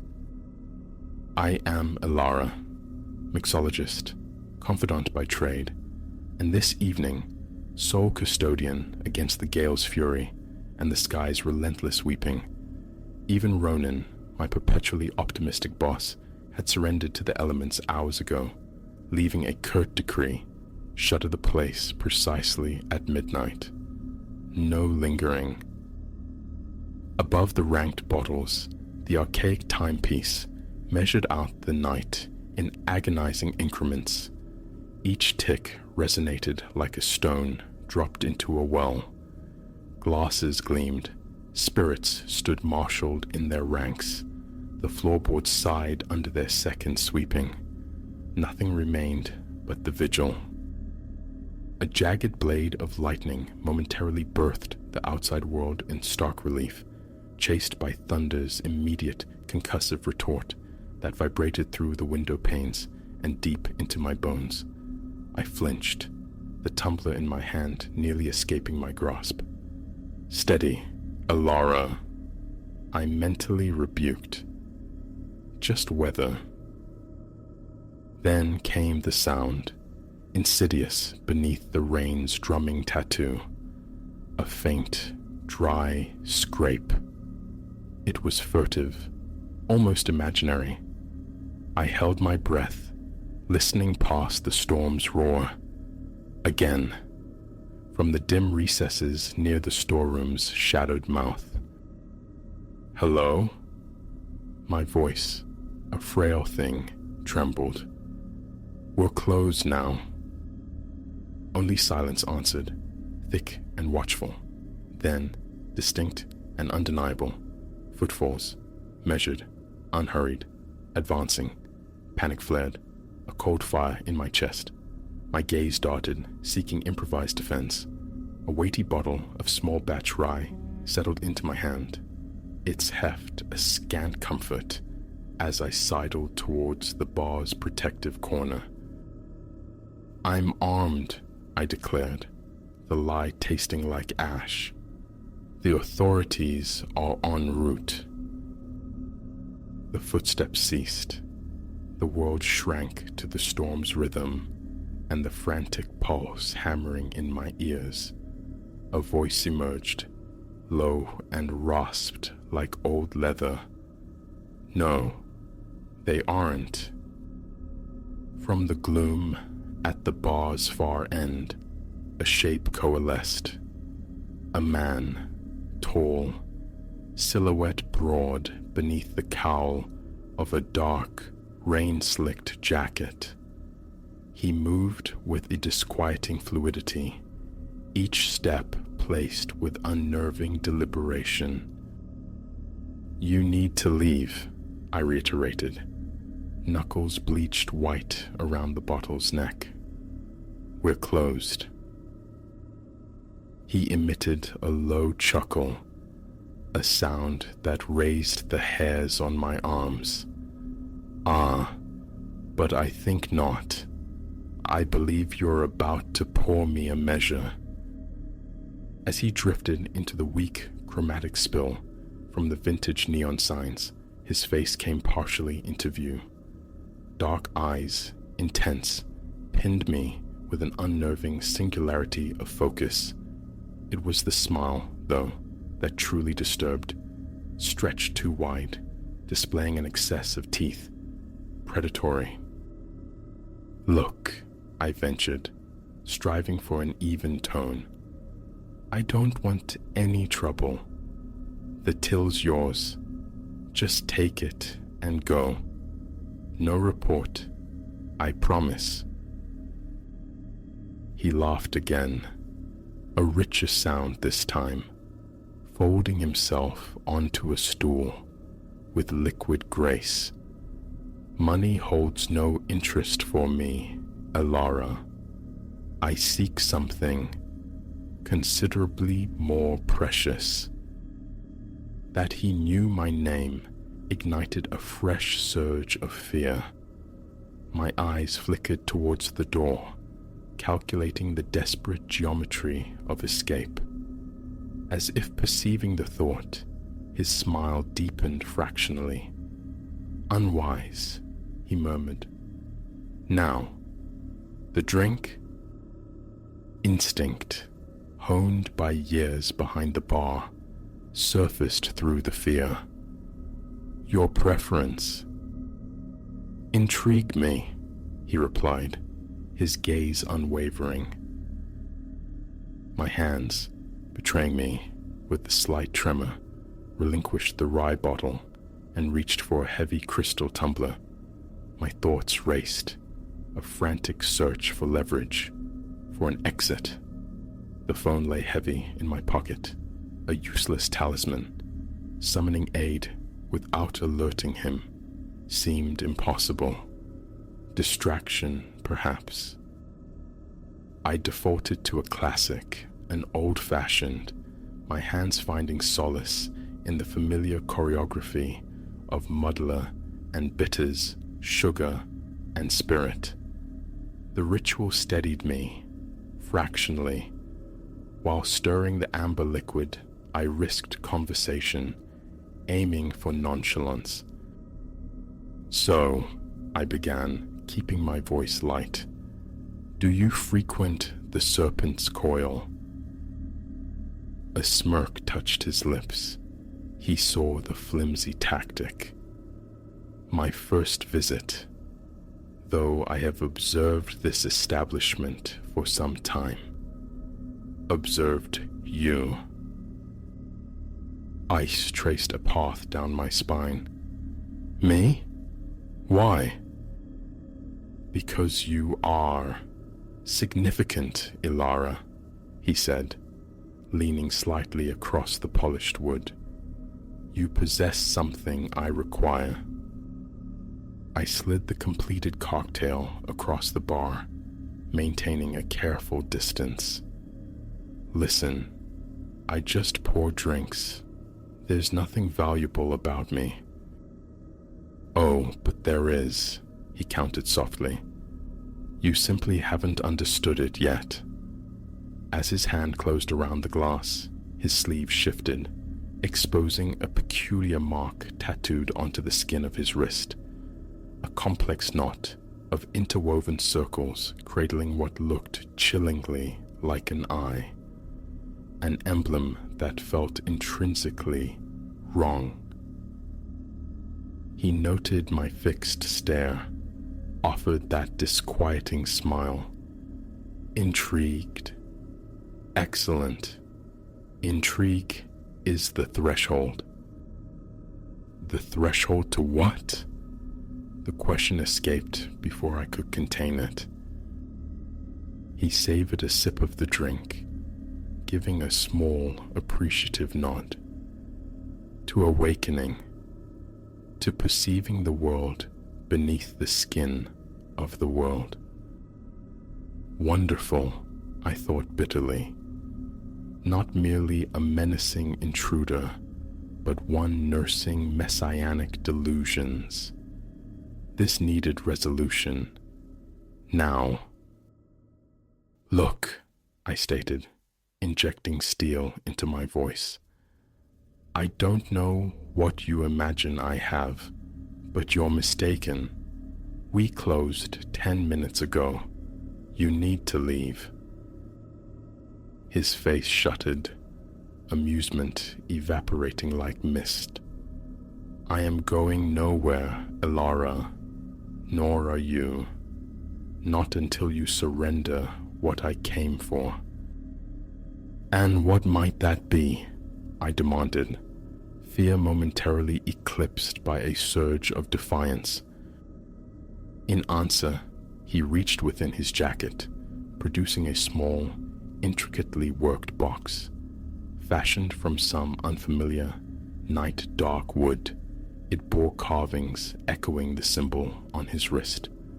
As he placed it gently on the bar top, a faint, sibilant whisper seemed to curl from within its confines.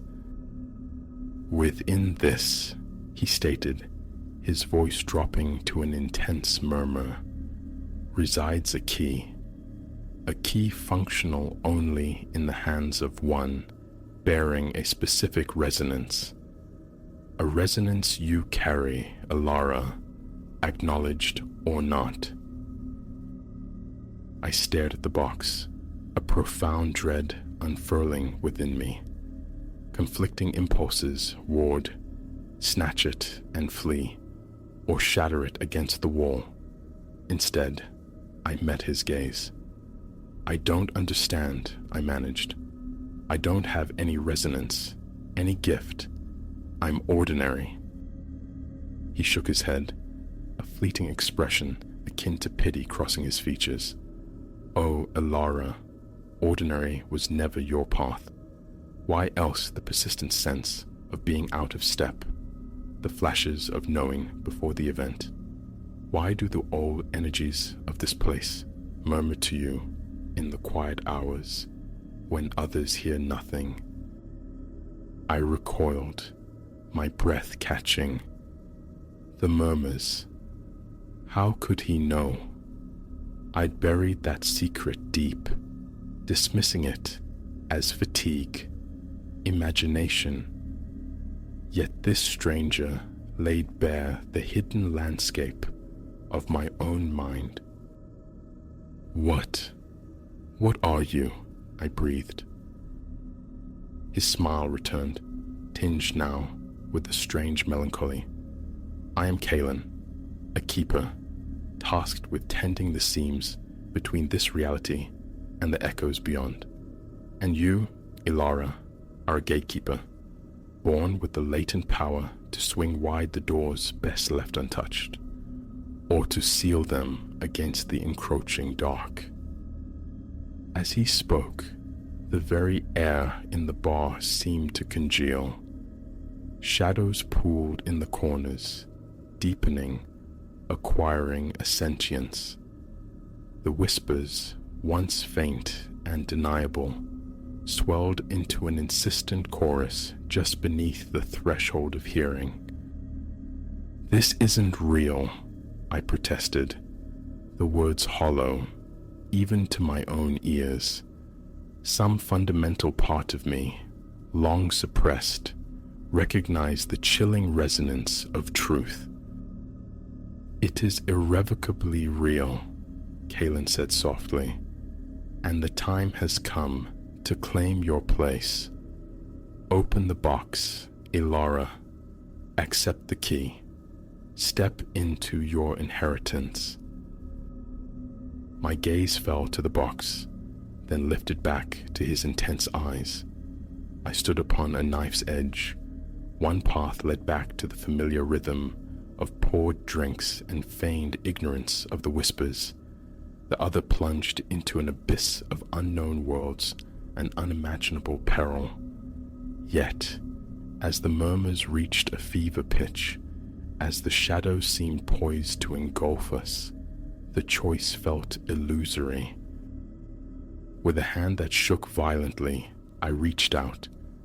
The moment my fingertips brushed the carved wood, a current, sharp and electric, surged through me.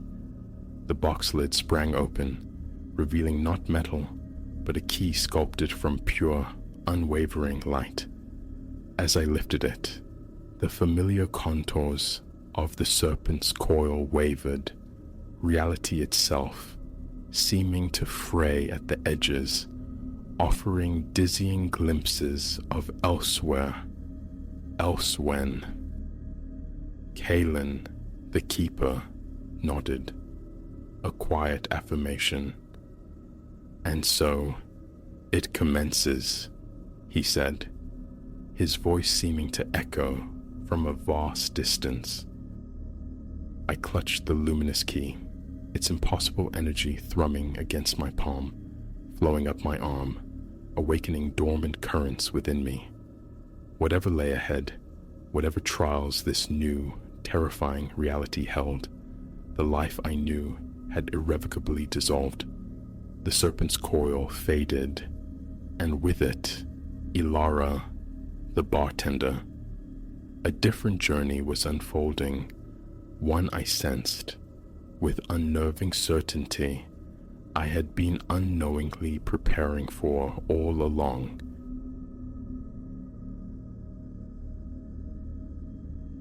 A flicker in the rearview mirror, less reflection than revelation. In that cold shard of glass, the mask dissolved, the kindly veneer evaporating to expose the stark predation beneath. What had felt like sanctuary moments before, the warm cab of the pickup, the offer of aid, now constricted, morphing into a cage hurtling through an abruptly alien landscape. The question hammered against Alara's ribs, brutal and insistent. How does one leap from a speeding trap into the void and survive? Hours earlier, the highway had been merely a ribbon of asphalt unfurling towards her sister, Cleo, a familiar passage rendered hypnotic by the drone of tires and the blur of passing fields. Then, violence erupted from the mundane, a sharp detonation like a gunshot, followed by the sickening wrench of the car veering sharply, fighting her control. Gravel spat and chewed under the wheel rim as she wrestled the vehicle onto the shoulder. The rear passenger tire was a mangled ruin. A sigh escaped her, heavy with resignation, but the true blow landed when she opened the trunk. The spare lay there, limp, useless, a second betrayal. Silence pressed in, vast and indifferent beneath the immense sky. Her phone offered only stark, digital negation. No service. Utterly, terrifyingly stranded. From the shimmering heat haze, a dust-colored pickup truck materialized, slowing, pulling over ahead. A figure emerged, weathered and nondescript, perhaps late 40s, flannel shirt clinging damply to his frame. "Trouble?" The voice was rough-edged, yet seemed laced with concern. Relief washed over Alara, potent and immediate. She explained the double misfortune, the shredded tire, the defunct spare. He clicked his tongue, a sound of practiced sympathy. "Tough break. Station about 20 miles up. I can run you there. Sort out a tow." A chasm opened within her, instinct warring with desperation. Every warning bell screamed, "No!" Yet the sun bled towards the horizon, painting the clouds in bruised shades of purple and orange. Darkness was coming. What real choice did she have? "That would be amazing, thank you," she heard herself say, the confidence brittle. He offered a smile, but it didn't touch the flat watchfulness in his eyes. "Glad to help. Grab your things." Wallet, phone, a small tote bag. Essentials clutched tight. The passenger door clicked shut behind her, a sound that echoed with unnerving finality. sealing the bargain struck with necessity. The initial miles spun out in banal chatter. He introduced himself as Silas. Alara offered clipped, cautious replies, guarding personal details like state secrets. But the landscape began to warp, the familiar highway dissolving into narrower roads flanked by dense, crowding woods.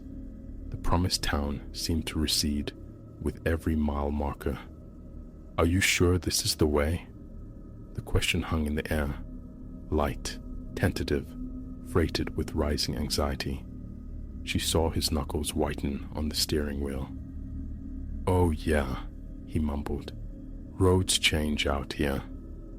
A flimsy reassurance that did nothing to quell the frantic pulse starting in her throat. Another furtive glance at her phone confirmed the digital isolation. Still no service. And then the mirror again. His reflection, stripped bare of any pretense. Cold calculation stared back, unveiled and chilling. The air in the cab grew thick, viscous with unspoken threat. The Samaritan was gone. The predator was driving. "You know," Alara began, forcing a lightness she didn't feel, her voice a thin tremor. "I think I might have left my medication back in the car. It's really important. Could we possibly turn back?" It was a desperate gambit, flimsy and transparent. His jaw locked. "Can't do that," he stated, the words flat, final. "We're nearly there." "Please," she insisted, leaning forward slightly. "It'll only take a minute. I really need—" "I said no!" The roar shattered the suffocating quiet, erasing the last vestiges of his disguise. Open hostility radiated from him now, raw and undisguised. Fear, cold and sharp, threatened to paralyze her, but she fought it down. Panic was a luxury she couldn't afford. "Think. Stay calm. Look for an opening." Rounding a sharp bend, a flicker of light pierced the encroaching gloom. An improbable oasis. A small, dilapidated gas station, lights unexpectedly blazing against the twilight. "Oh, look!" Alara exclaimed, pointing, hope surging like a physical force. "Maybe they can help with the car right here. We could stop." Silas's knuckles were bone white on the wheel. "That place," he scoffed, his voice tight with irritation. "Been closed for years." But the evidence glowed undeniably ahead. The lit windows, a car parked like a sentinel out front. He was lying, and the lie hung, stark and heavy, between them. In that instant, instinct detonated. There was no time for calculation, only action. As the truck drew level with the station's entrance, Alara lunged across the console, grabbing the steering wheel with both hands and wrenching it hard to the right. The truck bucked like a startled animal, Silas roaring in fury and surprise as he fought for control. Tires screamed in protest, tearing at the asphalt. They fishtailed violently across the oncoming lane, the world outside dissolving into a terrifying blur of motion. For one heart-stopping moment, she thought they would roll. Then, with a final jarring spin, they slammed into the low concrete barrier edging the gas station's parking lot. The impact slammed the air from her lungs, leaving her momentarily stunned. But adrenaline, sharp and metallic, surged through her veins. Her hands, trembling uncontrollably, fumbled with the seatbelt clasp. Silas was slumped over the wheel, groaning, dazed, but beginning to stir. Finally, the buckle released. She threw the door open and tumbled out onto the cracked pavement, her legs weak and rubbery beneath her. Shouts erupted from the station building. Figures emerged, drawn by the cacophony. "Help!" The word ripped from Ilara's throat, raw with terror. "Please, help me." She heard the truck door slam behind her. Silas, recovered, coming after her. But before he could reach her, 2 men from the station were there, planting themselves firmly between them. "Hey! What the hell's going on?" one demanded, his voice sharp. Words tumbled out of Ilara in a frantic, breathless rush. The flat tire, the offered ride, the wrong turn, the dawning, horrifying realization. Silas tried to interject, spinning a frantic tale of confusion, perhaps intoxication, but the men's faces remained hard, unconvinced. One gently guided Ilara towards the relative safety of the brightly lit store, while the other stood his ground, fixing Silas with a wary stare. Inside, the attendant was already on the phone, his voice urgent as he relayed the situation to the police. The adrenaline began its sharp retreat, leaving Ilara shivering uncontrollably as she sank onto a dusty plastic chair. The immediate danger had passed. She was safe. But the chilling understanding of what could have happened was only beginning to crystallize. Police cruisers arrived swiftly, bathing the scene in strobing red and blue light. Officers separated them, taking initial statements. Ilara watched, detached, as they placed Silas, whose real name, she would soon learn, was Victor Martel, in handcuffs, and guided him into the back of a patrol car. An officer approached her, his expression grave. "Mom, we'll need you to come down to the station. We have some more questions." She nodded numbly, too depleted to do anything but comply. At the station, under the sterile fluorescent lights, the full sickening scope of her near escape unfolded. Victor Martel wasn't just a creep. He was a prime suspect in a string of disappearances along this very stretch of highway. Authorities had been hunting him for months, this phantom predator who preyed on stranded motorists, until now, until her gamble, her desperate swerve into the light. As she recounted every detail, the unsettling smile, the wrong turn, the coldness in his eyes, a profound nausea churned within her. How many others had accepted his ride? How many hadn't seen the gas station lights, hadn't found the courage to seize the wheel? They praised her quick thinking, her bravery. She felt only the hollow echo of her own naivety, the chilling memory of ignoring that first vital tremor of unease. Hours later, Cleo arrived, her face pale with worry that dissolved into tearful relief as she enveloped Ilara in a fierce hug. "I was so scared," she choked out. "When you didn't arrive, didn't answer." In the safety of her sister's arms, Ilara's carefully constructed composure finally shattered, the terror and exhaustion of the ordeal pouring out in ragged, heaving sobs. The aftermath was a disorienting blur. Interviews, victim support counselors, the sudden glare of media attention as the story broke. Martel's capture cracked open 3 cold cases, bringing a measure of agonizing closure to families lost in limbo for years. For Ilara, the journey forward was fraught. Nightmares stalked her sleep. The simple act of getting into a car became an exercise in managing anxiety. Slowly, painstakingly, aided by therapy and time, she began to reclaim her life.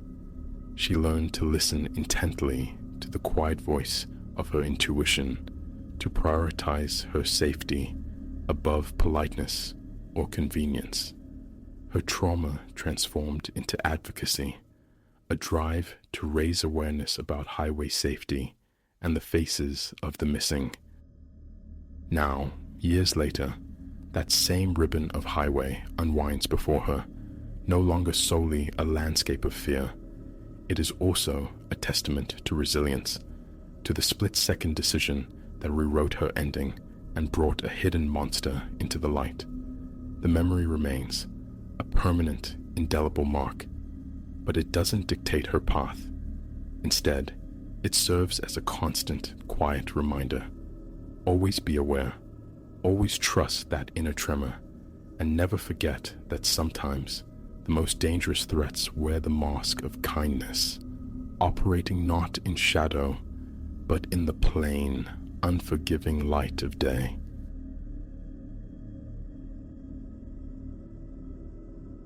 The final patron dissolved into the ink of the street, leaving behind an olfactory ghost of cheap spirits and fractured hopes. With a weary exhalation, I dragged the damp cloth across the bar's worn surface, a ritual marking the night's end. Then, a muffled impact, a soft thump from the depths of the storage room. My pulse stuttered. Solitude was supposed to be my companion now. Yet, a cold certainty whispered this night held more in its shadowed fist. I am Ilara. For 3 rotations of the seasons, I've poured drinks and absorbed confessions at the alibi. It's thankless toil, mostly, yet it keeps the wolves of debt from the door, and the familiar faces have etched themselves into a kind of affection. Tonight, however, standing rigid behind the polished mahogany, ears straining against the sudden silence, the starkness of my isolation became terrifyingly clear. Slowly, deliberately, the storage room door groaned ajar. A silhouette detached itself from the deeper gloom within. Not one of the regulars. This man was lean, tall, his features possessing the hard angles of hewn granite. His gaze found mine, locking on with an intensity that sent a tremor down my spine. "Service is finished for the night," I offered, the words emerging thin, a frayed thread of sound lost in the cavernous quiet. A smile touched his lips, devoid of warmth, never reaching the chilling stillness of his eyes. "Oh, my thirst isn't for spirits, Ilara." Hearing my name spoken by this stranger unleashed a fresh tide of ice through my veins. My gaze flickered towards the telephone nestled beneath the counter. I mentally measured the distance, the milliseconds it would take. As if privy to my frantic calculations, he produced a handgun, its dark metal absorbing the dim light with an oily sheen. "A poor decision," he murmured, his voice unnervingly calm. My thoughts scrambled, a frantic cascade. Who was he? His purpose? And the most pressing question, how did survival look from this precipice? "Listen," I attempted, striving for a composure I didn't feel. "If it's the takings you want, help yourself. The register has cash and—" He interrupted with a short, sharp laugh that held no mirth. "This isn't about currency, Ilara. It concerns information. Information I'm quite certain you possess." I could only stare, adrift in confusion. "I don't understand. I just work here. I pour the drinks." He advanced, closing the space between us, his eyes unwavering magnets. I believe you underestimate your own awareness. You see, this establishment has been under observation. We're acquainted with your employer's extracurricular activities, and we know you're more than just the woman polishing the glasses. An icy dread flooded my veins. Truthfully, anomalies hadn't entirely escaped my notice. My boss, Silas, had been sequestered in his office for numerous hushed meetings. Unfamiliar figures, men whose bearing didn't fit the alibi's usual tapestry, had become more frequent visitors. I dismissed it. Silas chasing new revenue streams, perhaps. Honestly, I know nothing, I insisted, the words feeling flimsy against his certainty. Whatever Silas is mixed up in, he keeps it entirely separate from me. His expression hardened, granite turning to flint. Your denial is unconvincing, and my departure is contingent on acquiring what I came for. He gestured with the pistol towards the office door at the end of the bar. Shall we relocate this discussion to somewhere more conducive? Compliance was the only path open. As we traversed the short distance to the office, my mind raced, desperately trying to assemble the disparate fragments. Silas Ishii had been different lately, skittish, veiled in secrecy. There were the furtive phone calls, the unmarked parcels arriving long after closing. Never had I imagined the reality could be this stark, this dangerous. Inside the cramped office, he directed me into Silas's worn leather chair. He stood over me, a menacing pillar, the gun a constant, unwavering presence. Now, he began, let's discuss the shipments, their arrival schedule. I shook my head, the confusion genuine, profound. Shipments? I swear, I don't know anything about any shipments. His eyes narrowed. Incorrect. The warning was instantaneous. The back of his hand cracked across my face. The force sent me reeling from the chair, the coppery tang of blood blooming in my mouth as I struggled upright. We'll attempt this again, he growled, menace thickening his voice. The shipments. When? Where? Tears blurred my vision, born equally of pain and raw terror. Please, I choked out. I truly don't know. Silas never involves me in the business end. Never.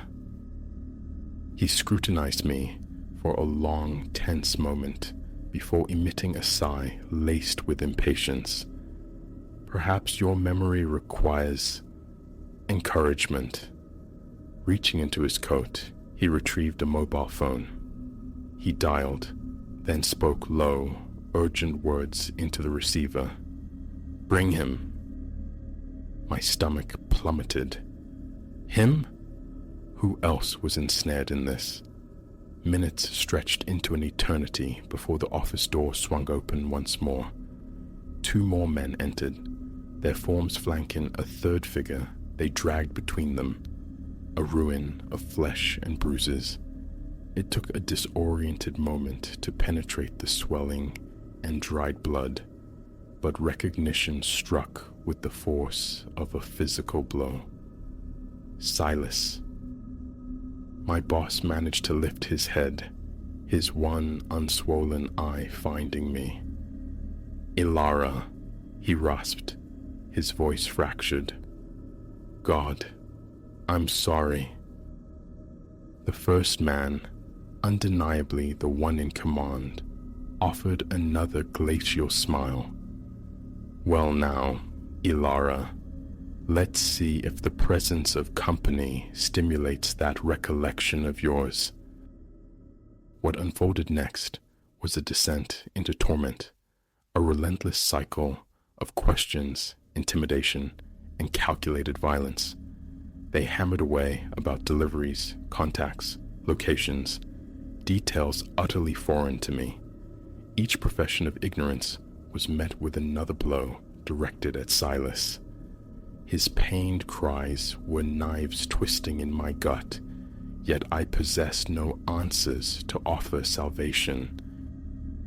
As the oppressive hours bled into one another, fragments coalesced into a grim picture. Silas, it seemed, had entangled himself with rivals, leveraging the alibi as a conduit for illicit substances. These interrogators represented another faction, intent on seizing control. Just as the bleakness felt absolute, a distant sound pierced the tension. Sirens, growing steadily louder. The leader's head jerked up, his eyes narrowing into slits. "It appears our time grows short," he stated flatly. "A final opportunity, Ilara. Provide the necessary intelligence, or we conclude matters definitively, right here." My gaze swung from Silas, crumpled and barely conscious in the corner, back to the man whose finger was tightening, perceptibly, on the trigger. In that instant, something within me fractured, or perhaps ignited, fueled by adrenaline, or maybe sheer desperate luck. I perceived a sliver of an opening and lunged. Catching the leader off balance, we became a tangle of limbs wrestling for the weapon, its muzzle sweeping erratically. Shouts erupted from the other two as they moved to intervene. But in the ensuing chaos, Silas rallied a final reserve of strength. He launched himself at one henchman, sending both crashing heavily against the second. The gunshot's report was an ear-splitting concussion in the confined space. A white-hot agony bloomed in my side, yet my grip held fast. We slammed against Silas's desk, scattering papers and dislodging a hefty glass paperweight. My fingers closed around its cool solidity. I swung it, connecting hard with the leader's temple. He folded, collapsing bonelessly, the gun skittering across the floorboards. My trembling hand snatched it up, pointing it waveringly at the remaining two men. "Stay back," I gasped, acutely aware of the warm dampness spreading across my shirt. At that precise moment, the office door exploded inward. Uniformed officers surged into the room, voices barking commands. Relief, potent and overwhelming, washed through me as I let the weapon fall. The adrenaline ebbed, leaving the sharp reality of pain in its wake. The succeeding hours became a hazy kaleidoscope of paramedics, sterile hospital corridors, and formal police inquiries. Providence, it turned out, wore the guise of an off-duty officer, one of our regulars who'd departed just before closing. Sensing something amiss, he'd made the call. Silas would live, though his future held protracted recovery, followed by inevitable incarceration. The bullet, for me, had merely grazed my ribs. A painful, bloody kiss, but not fatal. In the weeks that followed, amidst physical healing and endless statements, as I tried to stitch together the ripped fabric of normalcy, I couldn't dislodge the residue of that night, the chilling proximity of death, the terrifying speed with which the mundane had mutated into a primal struggle. The alibi is part of my past now, Caution dictates my choices of workplace and companions far more rigorously these days. Yet sometimes, in the deep quiet of the night, the echo of that gunshot reverberates, the phantom weight of the gun settles in my palm, and I ponder the countless other secrets coiled behind the placid facades we navigate daily. One truth remains indelible. I will never again perceive a quiet closing time as merely ordinary.